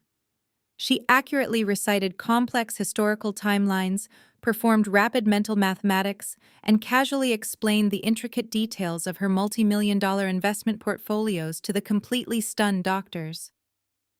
One of the leading neurologists later told me over the phone that Beatrice possessed a sharper cognitive baseline than most of his younger colleagues at the hospital. She was fully aware of her surroundings, completely in control of her faculties, and deeply disgusted by her children's malicious actions. The doctors were outraged when they read the fabricated medical affidavit my parents had submitted to the civil court. They immediately agreed to expedite their formal medical reports to help me fight the petition. On the crisp morning before the scheduled mediation hearing, I sat at my kitchen counter drinking a cup of black coffee. A private legal courier knocked firmly on my apartment door. He handed me a thick, heavy package secured with bright red tamper-evident tape. I carried the package to my dining table and carefully sliced it open. Inside were 3 separate, formally sealed and legally certified medical documents from the absolute top neurological experts in the state. They provided irrefutable, scientifically backed proof of Beatrice's perfect sanity and absolute mental competence. I ran my fingers over the raised notary seals, feeling a massive surge of pure adrenaline. My father genuinely thought he had cornered me with his expensive lawyers and his vicious lies. He had no idea I was about to walk into that mediation room carrying a loaded legal weapon. I sat at my dining table tracing the embossed notary seals on the medical reports when my phone buzzed with a social media alert. I had created a burner account months ago specifically to keep an eye on Ashley and her public profiles. She had just posted a long, incredibly self-righteous video on her Instagram story. She was sitting in her luxury kitchen wearing minimal makeup and an oversized sweater to look intentionally stressed but relatable to her audience. She spoke directly into the camera, dramatically wiping away a single fake tear from her cheek. She delivered a highly rehearsed emotional speech about the heavy burden of protecting vulnerable family members from greedy, toxic people who only care about money. She vaguely referenced a heartbreaking family crisis involving elder abuse, carefully framing herself and my parents as the heroic saviors stepping in to rescue our declining grandmother from a predatory relative. She talked about how difficult it was to make hard legal decisions, but claimed she was doing it entirely out of pure love. The comment section was immediately flooded with sympathy prayers and praise from her wealthy friends and gullible followers. She was actively building a false public narrative to justify the upcoming theft of Beatrice and her $10 million estate. Meanwhile, my parents were already celebrating their perceived legal victory in the real world. I received a forwarded email from a mutual family acquaintance who had mistakenly included my personal address on a country club mailing list.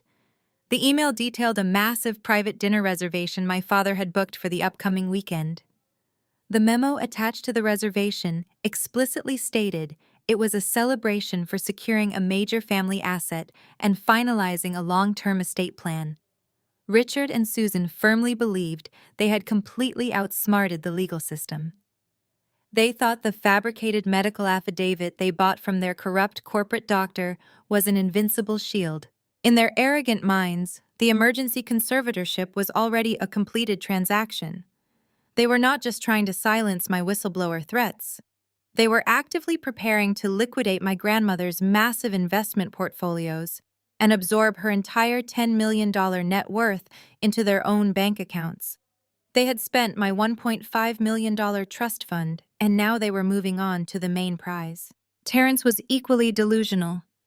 Despite the fact that federal agents were actively preparing to raid his fraudulent corporate shells and dig into his offshore accounts, he was still posting pictures of expensive watches and custom-tailored suits. He genuinely believed that my parents' wealth and their aggressive probate lawyers had successfully checkmated me. He thought I was cowering in my small apartment, completely paralyzed by the fear of losing my certified public accountant license. They were all living in a shared hallucination of absolute power and total immunity. They thought the rules did not apply to them, because they had enough money to rewrite reality. I spent the rest of the weekend in complete and utter silence. I did not engage with Ashley and her passive-aggressive social media posts. I did not contact my parents to beg for mercy or negotiate a settlement to save my career. I simply prepared for the execution. I ironed my sharpest professional charcoal suit. I organized the 3 certified neurological evaluations into a pristine leather portfolio, placing them right alongside the federal whistleblower enrollment documents and the undeniable proof of Terrence committing wire fraud.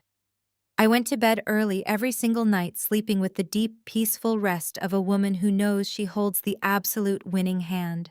The morning of the mediation hearing arrived with a cold, biting wind. I woke up at exactly 5 in the morning. I drank a single cup of black coffee, put on my tailored suit, and pulled my hair back into a severe professional style. I looked at myself in the bathroom mirror. There was no trace of the scared, scapegoated daughter who used to cry in her childhood bedroom. The woman looking back at me was cold, calculated, and ready to dismantle her abusers. I picked up my leather briefcase, feeling the reassuring, heavy weight of the certified documents inside. I drove downtown toward the luxury high-rise building where my parents' legal team had rented a private, expensive mediation suite. The morning traffic was light, and the city felt strangely calm. I parked my car in the underground garage, took a deep breath of the cool air, and stepped onto the glass elevator. The digital numbers above the door slowly ticked upward toward the penthouse level. I knew my family was already up there, sitting around a massive mahogany table, laughing and congratulating themselves on their brilliant legal strategy. They were eagerly waiting for me to walk through those heavy oak doors and formally surrender my entire life to them. The glass elevator doors slid open with a soft chime, revealing the penthouse reception area of one of the most ruthless probate law firms in the city. The entire floor was designed to intimidate. It was a sprawling expanse of imported Italian marble floor to ceiling windows overlooking the skyline and massive modern art pieces that screamed of generational wealth. I walked past the mahogany reception desk without saying a word, following the hushed voices echoing from down the wide corridor. A paralegal in a sharp suit noticed me and quickly moved to open the heavy double doors of the primary mediation suite. I stepped over the threshold and walked into the room. The visual was exactly what I had anticipated. My family was sitting shoulder to shoulder along one side of a massive, polished conference table. They looked like they were holding court. Richard wore a custom-tailored navy suit, leaning back in his plush leather chair with an air of absolute authority. Susan sat beside him in a designer dress, her posture rigidly perfect, her hands folded neatly over a pristine legal pad. Ashley and Terrence sat at the far end of their side, whispering to each other and suppressing arrogant little smiles. They looked less like a family dealing with a tragic medical crisis, and more like lottery winners waiting to collect their massive oversized check. Flanking my family was an entire battalion of high-priced legal muscle. There were 3 junior associates furiously typing on laptops and 2 senior partners looking incredibly bored. The lead litigator, a tall, imposing man named Mr. Bradley, sat directly next to my father. Mr. Bradley wore a suit that easily cost $5,000 and a watch that cost 10 times that amount. He was a man accustomed to crushing his opponents through sheer financial attrition, bleeding them dry in court until they begged for a settlement. I walked to the opposite side of the long table. There was only one empty chair pulled out for me. I placed my single, slender leather briefcase on the polished wood and took my seat. I was entirely alone. I had no paralegals, no junior associates, and no senior partners to whisper strategic advice into my ear. It was just me and my briefcase against a $10 million legal machine. Mr. Bradley noticed my solitary arrival and could not resist the opportunity to immediately assert his dominance. He leaned forward, resting his elbows on the table, and offered me a condescending, pitying smile. He looked pointedly at the empty space to my left and right. He asked me if my legal counsel was stuck in traffic, or if I had finally realized that hiring a cheap strip mall attorney was a complete waste of my money against his prestigious firm. My father let out a short, harsh laugh. Susan smirked and shook her head, muttering something under her breath about how I always had to learn things the hard way. Terrence leaned forward to get a better look at my face, clearly hoping to see tears of panic welling up in my eyes. I looked directly at Mr. Bradley, keeping my face perfectly composed. I told him I did not bring an attorney because I simply did not need one for what we were going to accomplish today. Mr. Bradley scoffed loudly, exchanging an amused glance with my father. He opened his thick leather binder, acting as if my presence was merely a minor administrative hurdle he needed to clear before lunch. He stated that since I was choosing to proceed unrepresented, he was legally obligated to inform me that anything said in this room could be used to finalize the permanent conservatorship order. At the head of the table sat the court-appointed mediator, an older, stern-looking man named Mr. Mitchell. He had been quietly reviewing the fabricated medical affidavits my parents had submitted. Mr. Mitchell took off his reading glasses and looked at me with genuine concern. He was a professional accustomed to seeing families tear each other apart, but he clearly thought I was wildly out of my depth. He warned me that a conservatorship is one of the most severe legal actions a court can take. Mr. Mitchell folded his hands and leaned toward me. He asked me directly if I truly comprehended the sheer magnitude of the situation. He warned me that if I did not have a massive, legally binding counter-argument prepared, my parents would be granted full custody of Beatrice's estate by the end of the day. He said I would lose my right to ever contact my grandmother again. Furthermore, he reminded me that given the pending elder abuse allegations attached to their petition, I would almost certainly lose my certified public accountant license before the week was over. He looked me dead in the eye and asked if I understood that I was about to walk out of this room completely ruined. I did not argue. I did not raise my voice or try to defend myself against their overwhelming arrogance. I simply reached down, unclasped the brass locks on my slender leather briefcase, and pulled it open. The sharp click of the brass locks echoed loudly in the otherwise silent mediation room. I left the lid of my briefcase open, but I did not reach inside to pull anything out just yet. I kept my hands resting calmly on the edge of the mahogany table and looked back up at the court-appointed mediator. Mr. Mitchell offered a solemn nod, folding his hands together, and formally turned the floor over to Mr. Bradley to outline the proposed settlement terms. Mr. Bradley stood up slowly, clearly relishing his moment of perceived absolute power. He buttoned his incredibly expensive suit jacket and began pacing slowly behind my seated family. He started his speech by stating that my parents were incredibly generous and forgiving people. He claimed they did not actually want to see my professional life completely destroyed or my reputation dragged through the mud. He said they simply wanted peace, family harmony, and to ensure that Grandma Beatrice was protected from my alleged aggressive financial manipulation. He spoke with the smooth, highly practiced cadence of a man who was entirely used to terrorizing unrepresented individuals into immediate submission. He walked back to his chair, picked up a thick stack of stapled settlement documents, and tossed them casually across the wide mahogany table.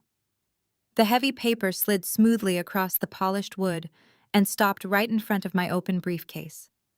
Mr. Bradley then outlined their extortion demands with breathtaking, unapologetic arrogance. First, he demanded that I formally and permanently drop any pending or planned whistleblower inquiries with the Internal Revenue Service regarding the $1.5 million trust fund.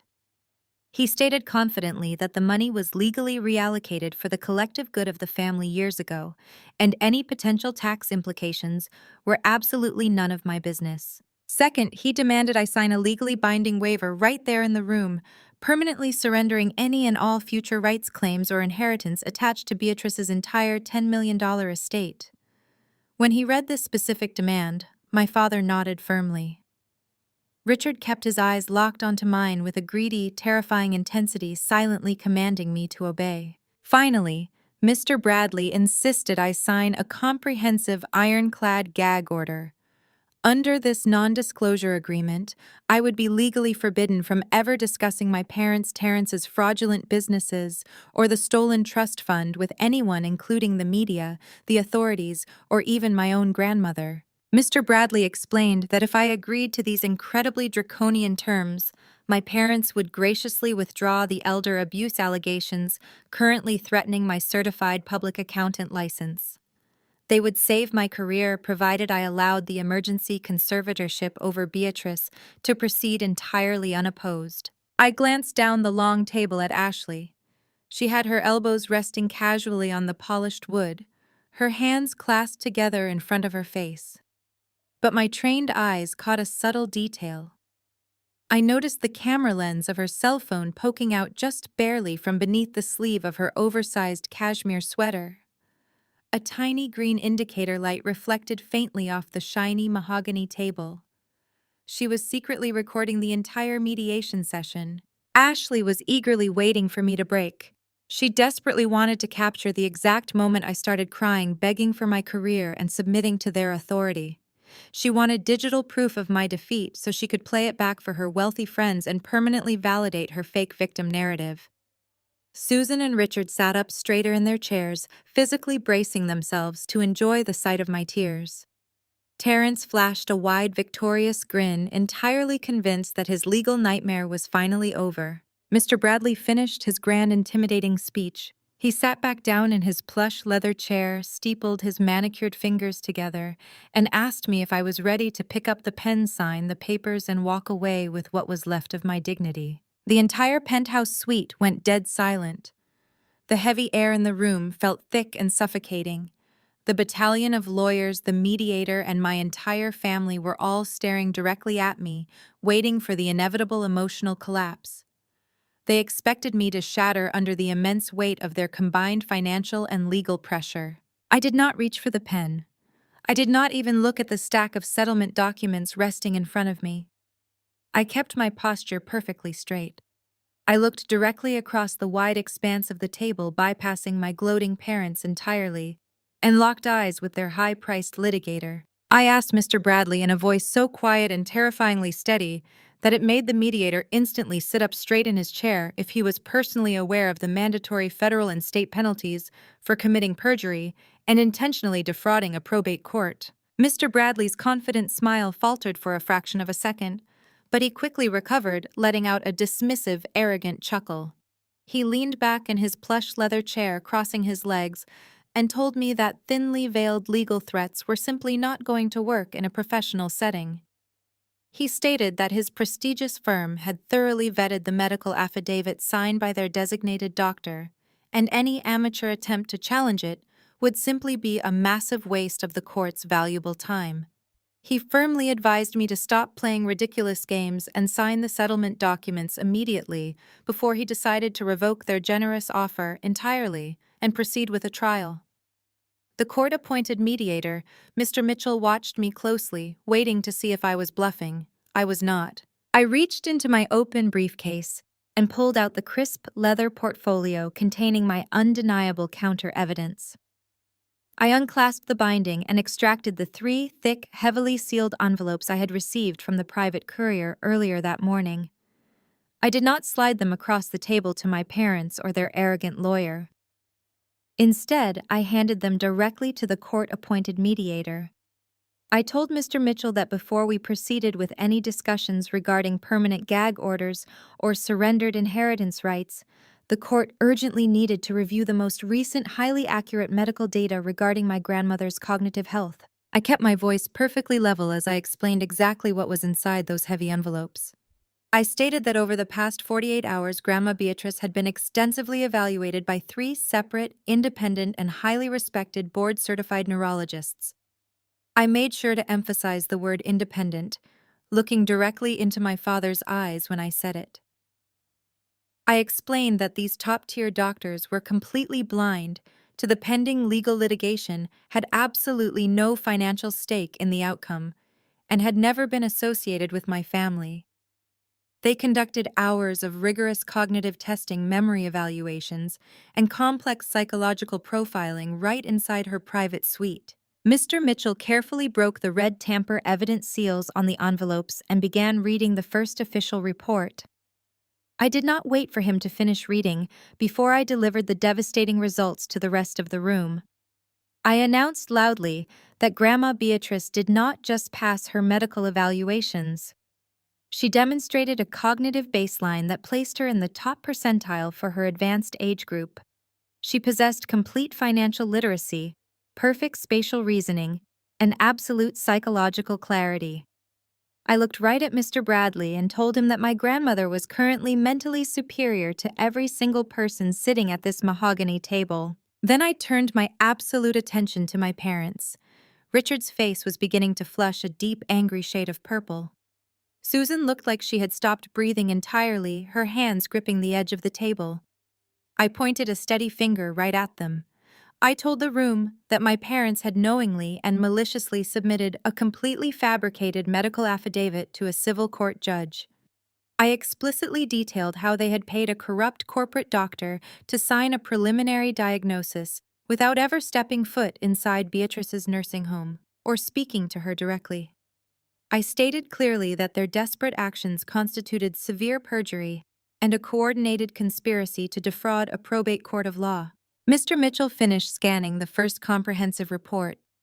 He looked up, his face pale with utter shock, and immediately handed the certified documents over to Mr. Bradley.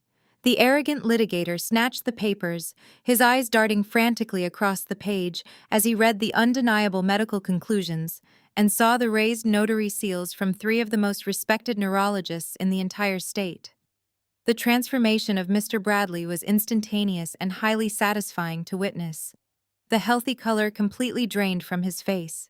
He realized in a matter of seconds that his wealthy clients had boldly lied to him, effectively weaponizing his prestigious law firm to commit a massive federal crime. Mr. Bradley dropped the certified medical reports onto the polished table as if they were physically burning his hands.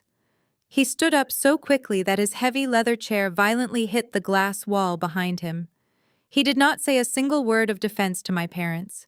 He simply took two large, deliberate steps away from Richard and Susan, physically distancing himself from his own corrupt clients. His junior associates immediately mirrored his panicked movements, snapping their laptops shut in pure terror. They knew their lucrative legal careers were suddenly in massive jeopardy. Across the table, Ashley hurriedly pulled her arm back and violently tapped her phone screen, desperately trying to delete the secret recording she had started. The carefully constructed illusion of their absolute power shattered into a million tiny pieces. The mediation room erupted into frantic murmurs and panicked breathing.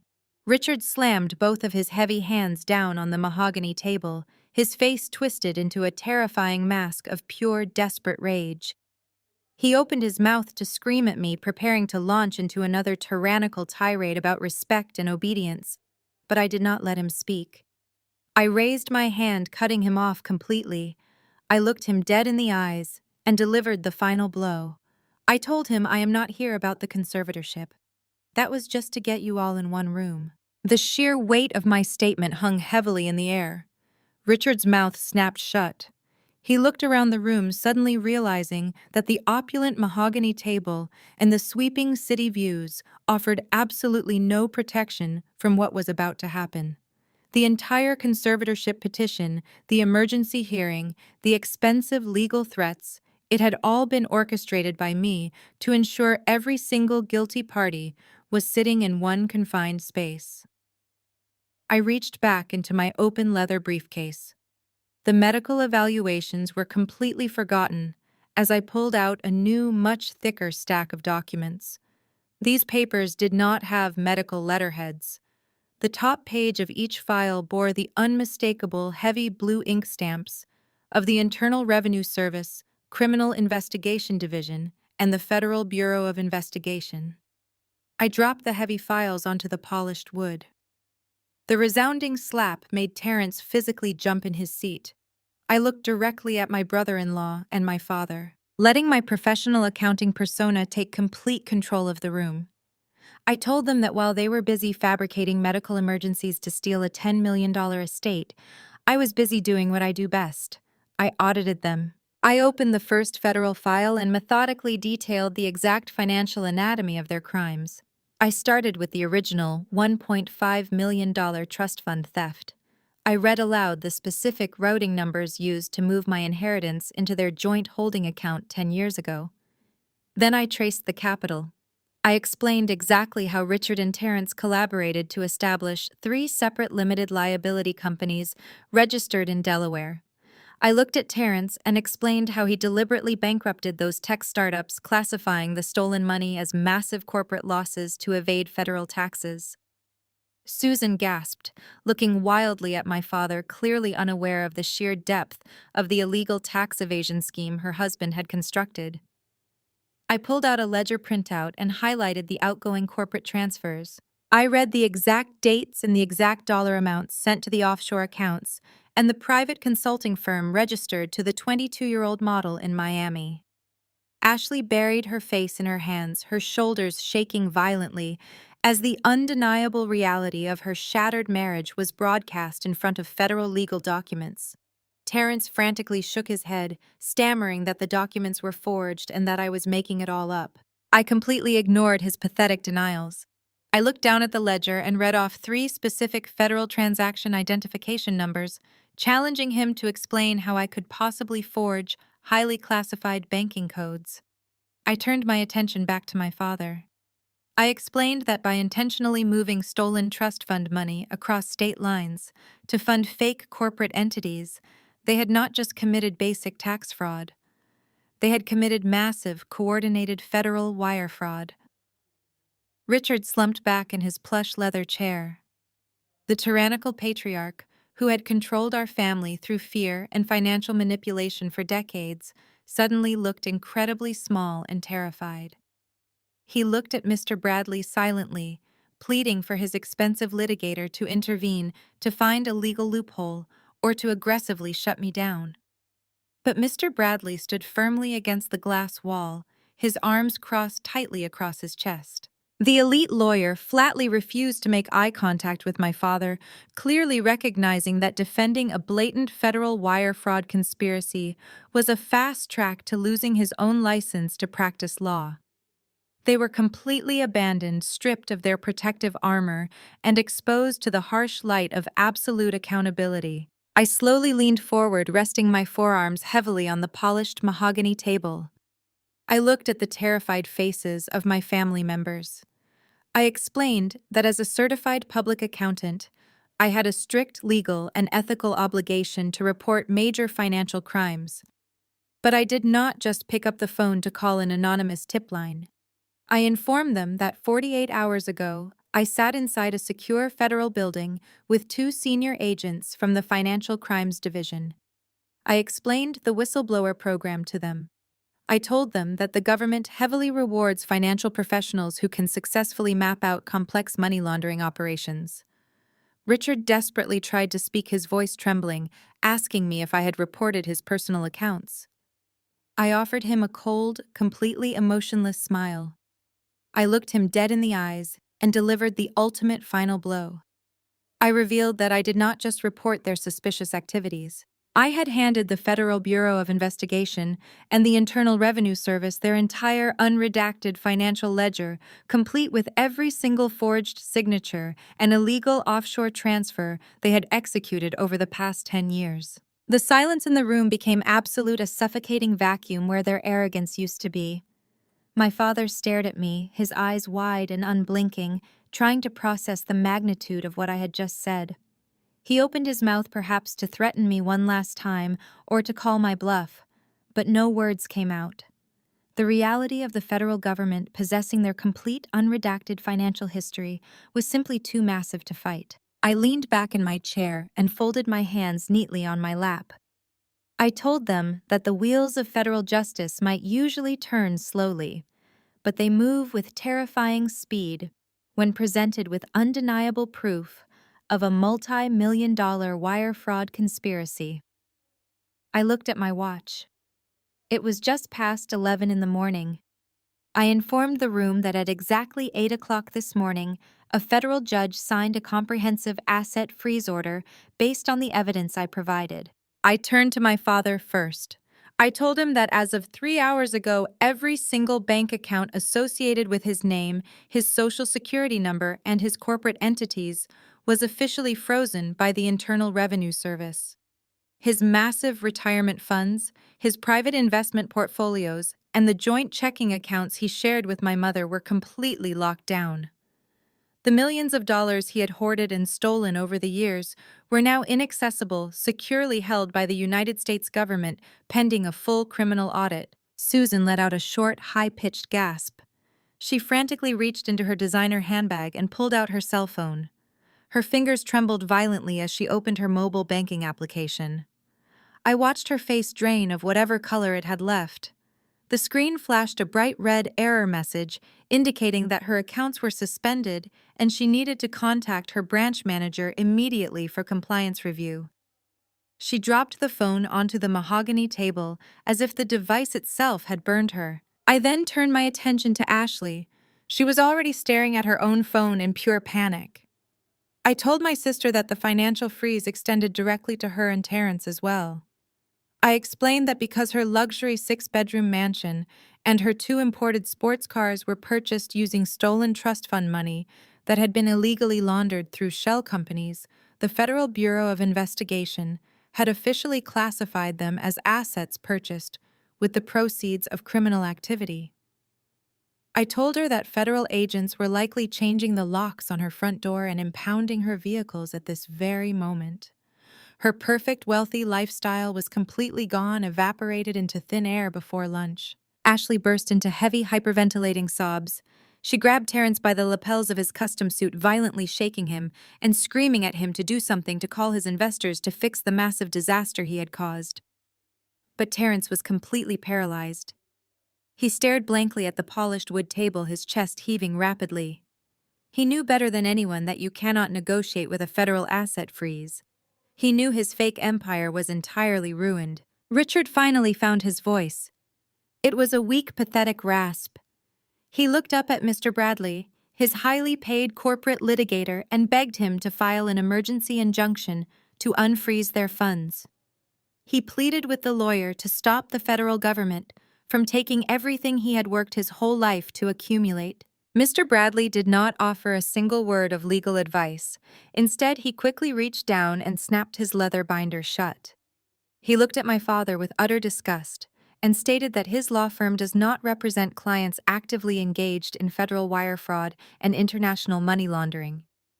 He informed Richard that any retainer fees previously paid were now subject to federal seizure and that he strongly advised them to seek specialized criminal defense counsel immediately. Without waiting for a response, Mr. Bradley turned on his heel and marched out of the penthouse suite, his junior associates trailing rapidly behind him. The court-appointed mediator quietly packed his briefcase and followed them out, leaving my family entirely isolated in the massive room. They were officially broke, legally abandoned, and entirely exposed. The sheer totality of their financial destruction had finally caught up to them. My mother buried her face in her hands, weeping loudly about her ruined reputation and her lost wealth. My father sat slumped in his chair, a broken patriarch who had finally been crushed by the weight of his own greed. I stood up and calmly closed my leather briefcase, snapping the brass locks shut. The crisp sound echoed loudly. I told them that the conservatorship petition was officially dead. But before any of them could respond, a new sound pierced the heavy atmosphere of the penthouse. It started as a faint wail in the distance, quickly growing louder and more urgent. I looked toward the floor-to-ceiling glass windows. The unmistakable sound of heavy police sirens was rapidly approaching the luxury high-rise building. The wail of the sirens grew deafening, echoing directly into the penthouse suite. Terrence slowly pushed his chair back, his eyes wide with a primal, suffocating terror. He walked over to the floor-to-ceiling windows and looked down at the street below. I did not need to look to know what he saw. A fleet of black federal sports utility vehicles had violently swerved to a halt right in front of the luxury law firm building. Men and women wearing tactical vests with federal insignias printed across their backs were pouring out of the vehicles and rushing past the revolving glass doors. Terrence backed away from the window, his breath coming in short gasps. He looked at Ashley, then at my parents, and finally at me. He realized in that exact moment that there was no expensive lawyer, no fabricated legal petition, and no amount of emotional manipulation that could save him now. He was going to federal prison. The polished, arrogant entrepreneur facade completely vanished, replaced by the desperate instincts of a cornered criminal. In a stunning display of cowardice, Terrence ran. He spun around and bolted toward the heavy double doors of the mediation suite. Ashley, realizing he was trying to flee, stood up and reached out to grab his arm, crying his name and begging him not to leave her alone. She was standing directly in his path to the exit. Terrence did not hesitate. He did not care that she was his wife, and he certainly did not care that she was heavily pregnant with their child. He violently shoved Ashley hard in the chest with both of his hands. The sheer force of the push sent her stumbling backward. Her heels caught on the edge of the plush carpet, and she fell hard onto the polished wood floor, crying out in pain and utter shock as her own husband trampled over her to save himself. Terrence burst through the heavy mahogany doors and sprinted down the wide marble corridor toward the glass elevators. I slowly stood up from my chair and walked out of the suite, standing in the doorway to watch the inevitable conclusion of his pathetic escape attempt. Ashley scrambled to her feet, clutching her stomach, and limped out into the hallway, screaming for him to come back. But Terrence was solely focused on the elevator bank at the end of the corridor. He frantically mashed the illuminated down button, looking wildly over his shoulder, his expensive suit jacket flapping open. He was a rat desperately looking for a hole to hide in. But the digital numbers above the elevator doors were already ascending rapidly. They chimed softly and the heavy metal doors slid open. Terrence tried to push his way inside, but a solid wall of federal agents immediately surged forward out of the elevator cab. They did not shout warnings or ask him to surrender politely. The lead agent recognized him instantly from the case file photographs and lunged forward, grabbing Terrence by the collar of his custom-tailored suit. With a swift, highly trained motion, two agents tackled Terrence simultaneously. His body hit the imported Italian marble floor with a brutal, echoing thud that knocked the air completely out of his lungs. Terrence tried to struggle, kicking his expensive leather shoes against the slick marble, but it was completely useless. An agent pressed a heavy knee firmly between his shoulder blades, pinning him securely to the cold floor. The sharp metallic click of heavy handcuffs snapping shut around his wrists echoed sharply down the corridor. Ashley stood just a few feet away, watching her husband be treated like the common criminal he truly was. She unleashed a series of hysterical screams, dropping to her knees and sobbing uncontrollably as the agents read Terrence his rights in a loud, authoritative tone. He did not look at her. He kept his face pressed against the marble, defeated. Back inside the mediation suite, the absolute destruction of their golden reality finally registered with my parents. Richard and Susan stumbled out into the hallway, witnessing the chaotic scene unfold. When they saw the federal agents forcefully pulling Terrence up by his handcuffed arms and dragging him toward the elevators, their legs gave out. Richard collapsed against the doorframe, clutching his chest in panic, while Susan sank to the floor right beside him. Their immense wealth and arrogance were completely gone, leaving behind nothing but two pathetic, terrified people. They turned their tear-streaked faces to me. Susan reached a shaking hand in my direction, her voice cracking in pure desperation as she begged me to tell the agents it was all just a massive misunderstanding. I looked down at my mother's trembling hand, reaching out to me from the cold marble floor. Her tear-streaked face was a portrait of absolute desperation, completely stripped of the arrogant superiority she had worn like a crown for my entire life. She was begging me to save her, pleading for me to use my professional credibility to wave away the federal agents and declare this entire nightmare a simple accounting error. I did not reach out to help her up. I did not offer a single word of comfort. Instead, I stood up completely straight, reached for the front of my tailored charcoal suit, and slowly buttoned my blazer. I looked down at the two people who had brought me into this world. The people who had spent 3 decades making me feel like a worthless burden while secretly funding their lavish lifestyle with my stolen future. I told my mother that there was absolutely no misunderstanding. I stated that the federal government does not deploy a fleet of tactical vehicles and freeze tens of millions of dollars in assets over a minor clerical mistake. I reminded them that they had made a deliberate, calculated choice 10 years ago when they forged my signature, and they made another deliberate choice yesterday when they fabricated a medical affidavit to steal my grandmother's estate. Richard looked up at me from where he sat, slumped against the heavy wooden door frame. His breathing was shallow and erratic.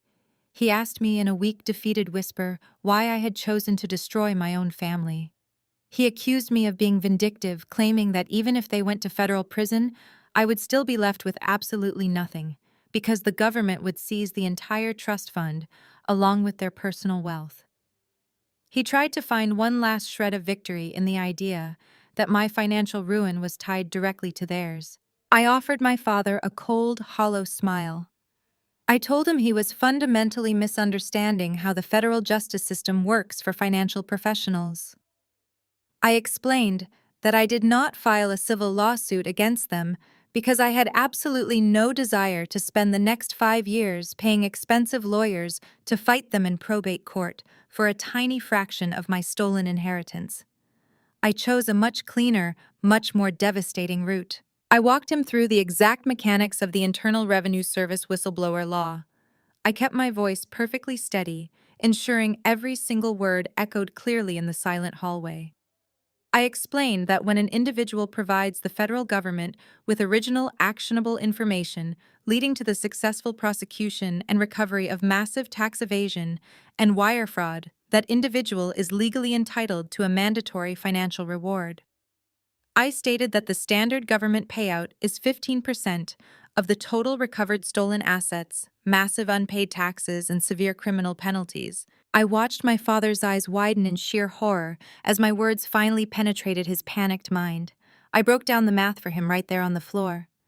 Between the original $1.5 million trust fund, they stole the millions of dollars in undeclared corporate revenue Terrence had aggressively laundered offshore the massive compound interest over the last decade, and the severe federal fraud fines the government was about to seize an astronomical amount of money from their combined estates. I told them that 15% of their total financial ruin was going to equate to a massive federal payout.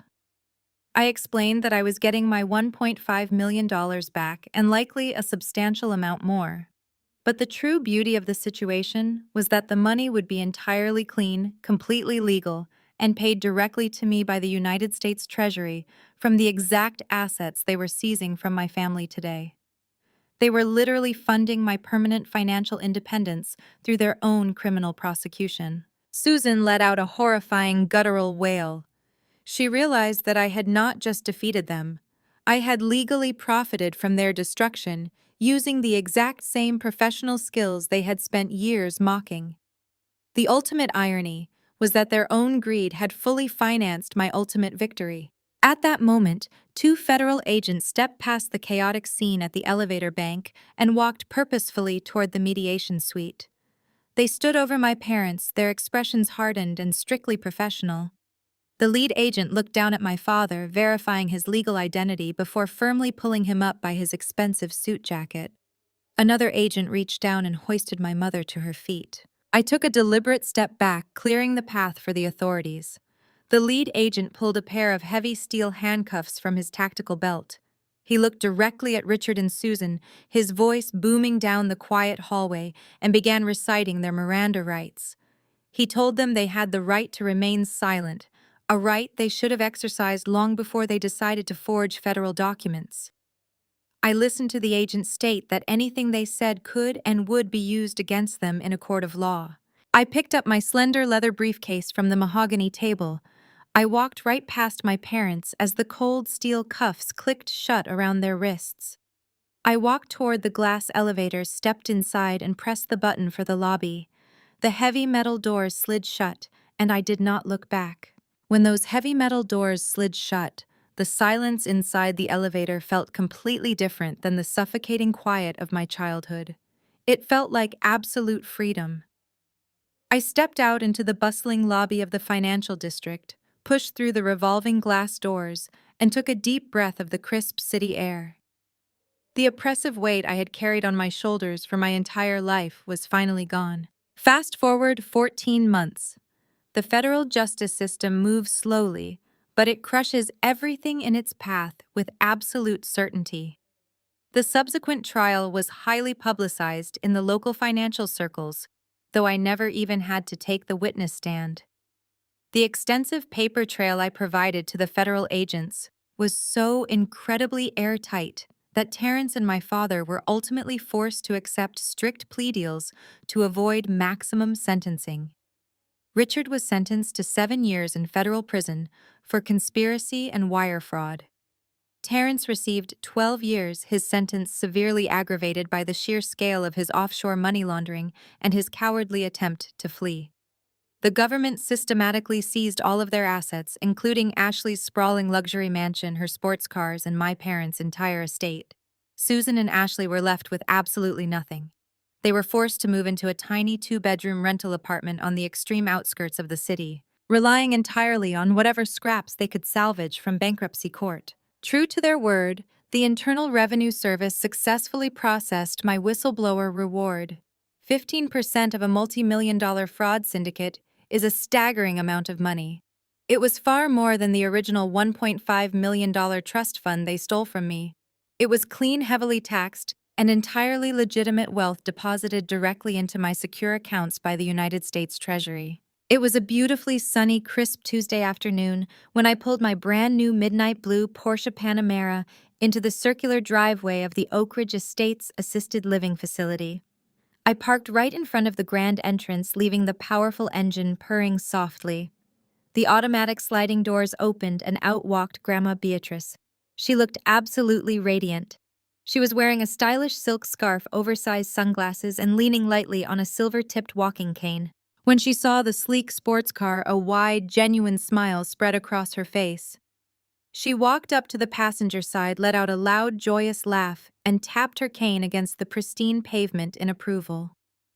I got out, walked around the hood of the car, and opened the heavy door for her. She slid into the plush leather seat, admiring the luxurious interior. She looked at me, her sharp eyes twinkling, and told me she always knew I had excellent taste. She said she was incredibly proud of the woman I had become, a woman who refused to be a victim. I closed her door, got back into the driver's seat, and put the car in gear. We pulled out of the nursing home driveway and headed toward the coast. We were embarking on a month-long luxury vacation to the Mediterranean, just the two of us, entirely funded by my legal reward. The wind blew softly through the open windows as we drove along the scenic coastal highway. The sun was beginning its slow descent, casting a warm golden glow over the shimmering ocean. Looking over at my grandmother laughing as the coastal breeze caught her silver hair, I finally understood the true meaning of family. Society conditions us to believe that blood is an unbreakable bond, a sacred contract that demands our infinite loyalty and endless forgiveness.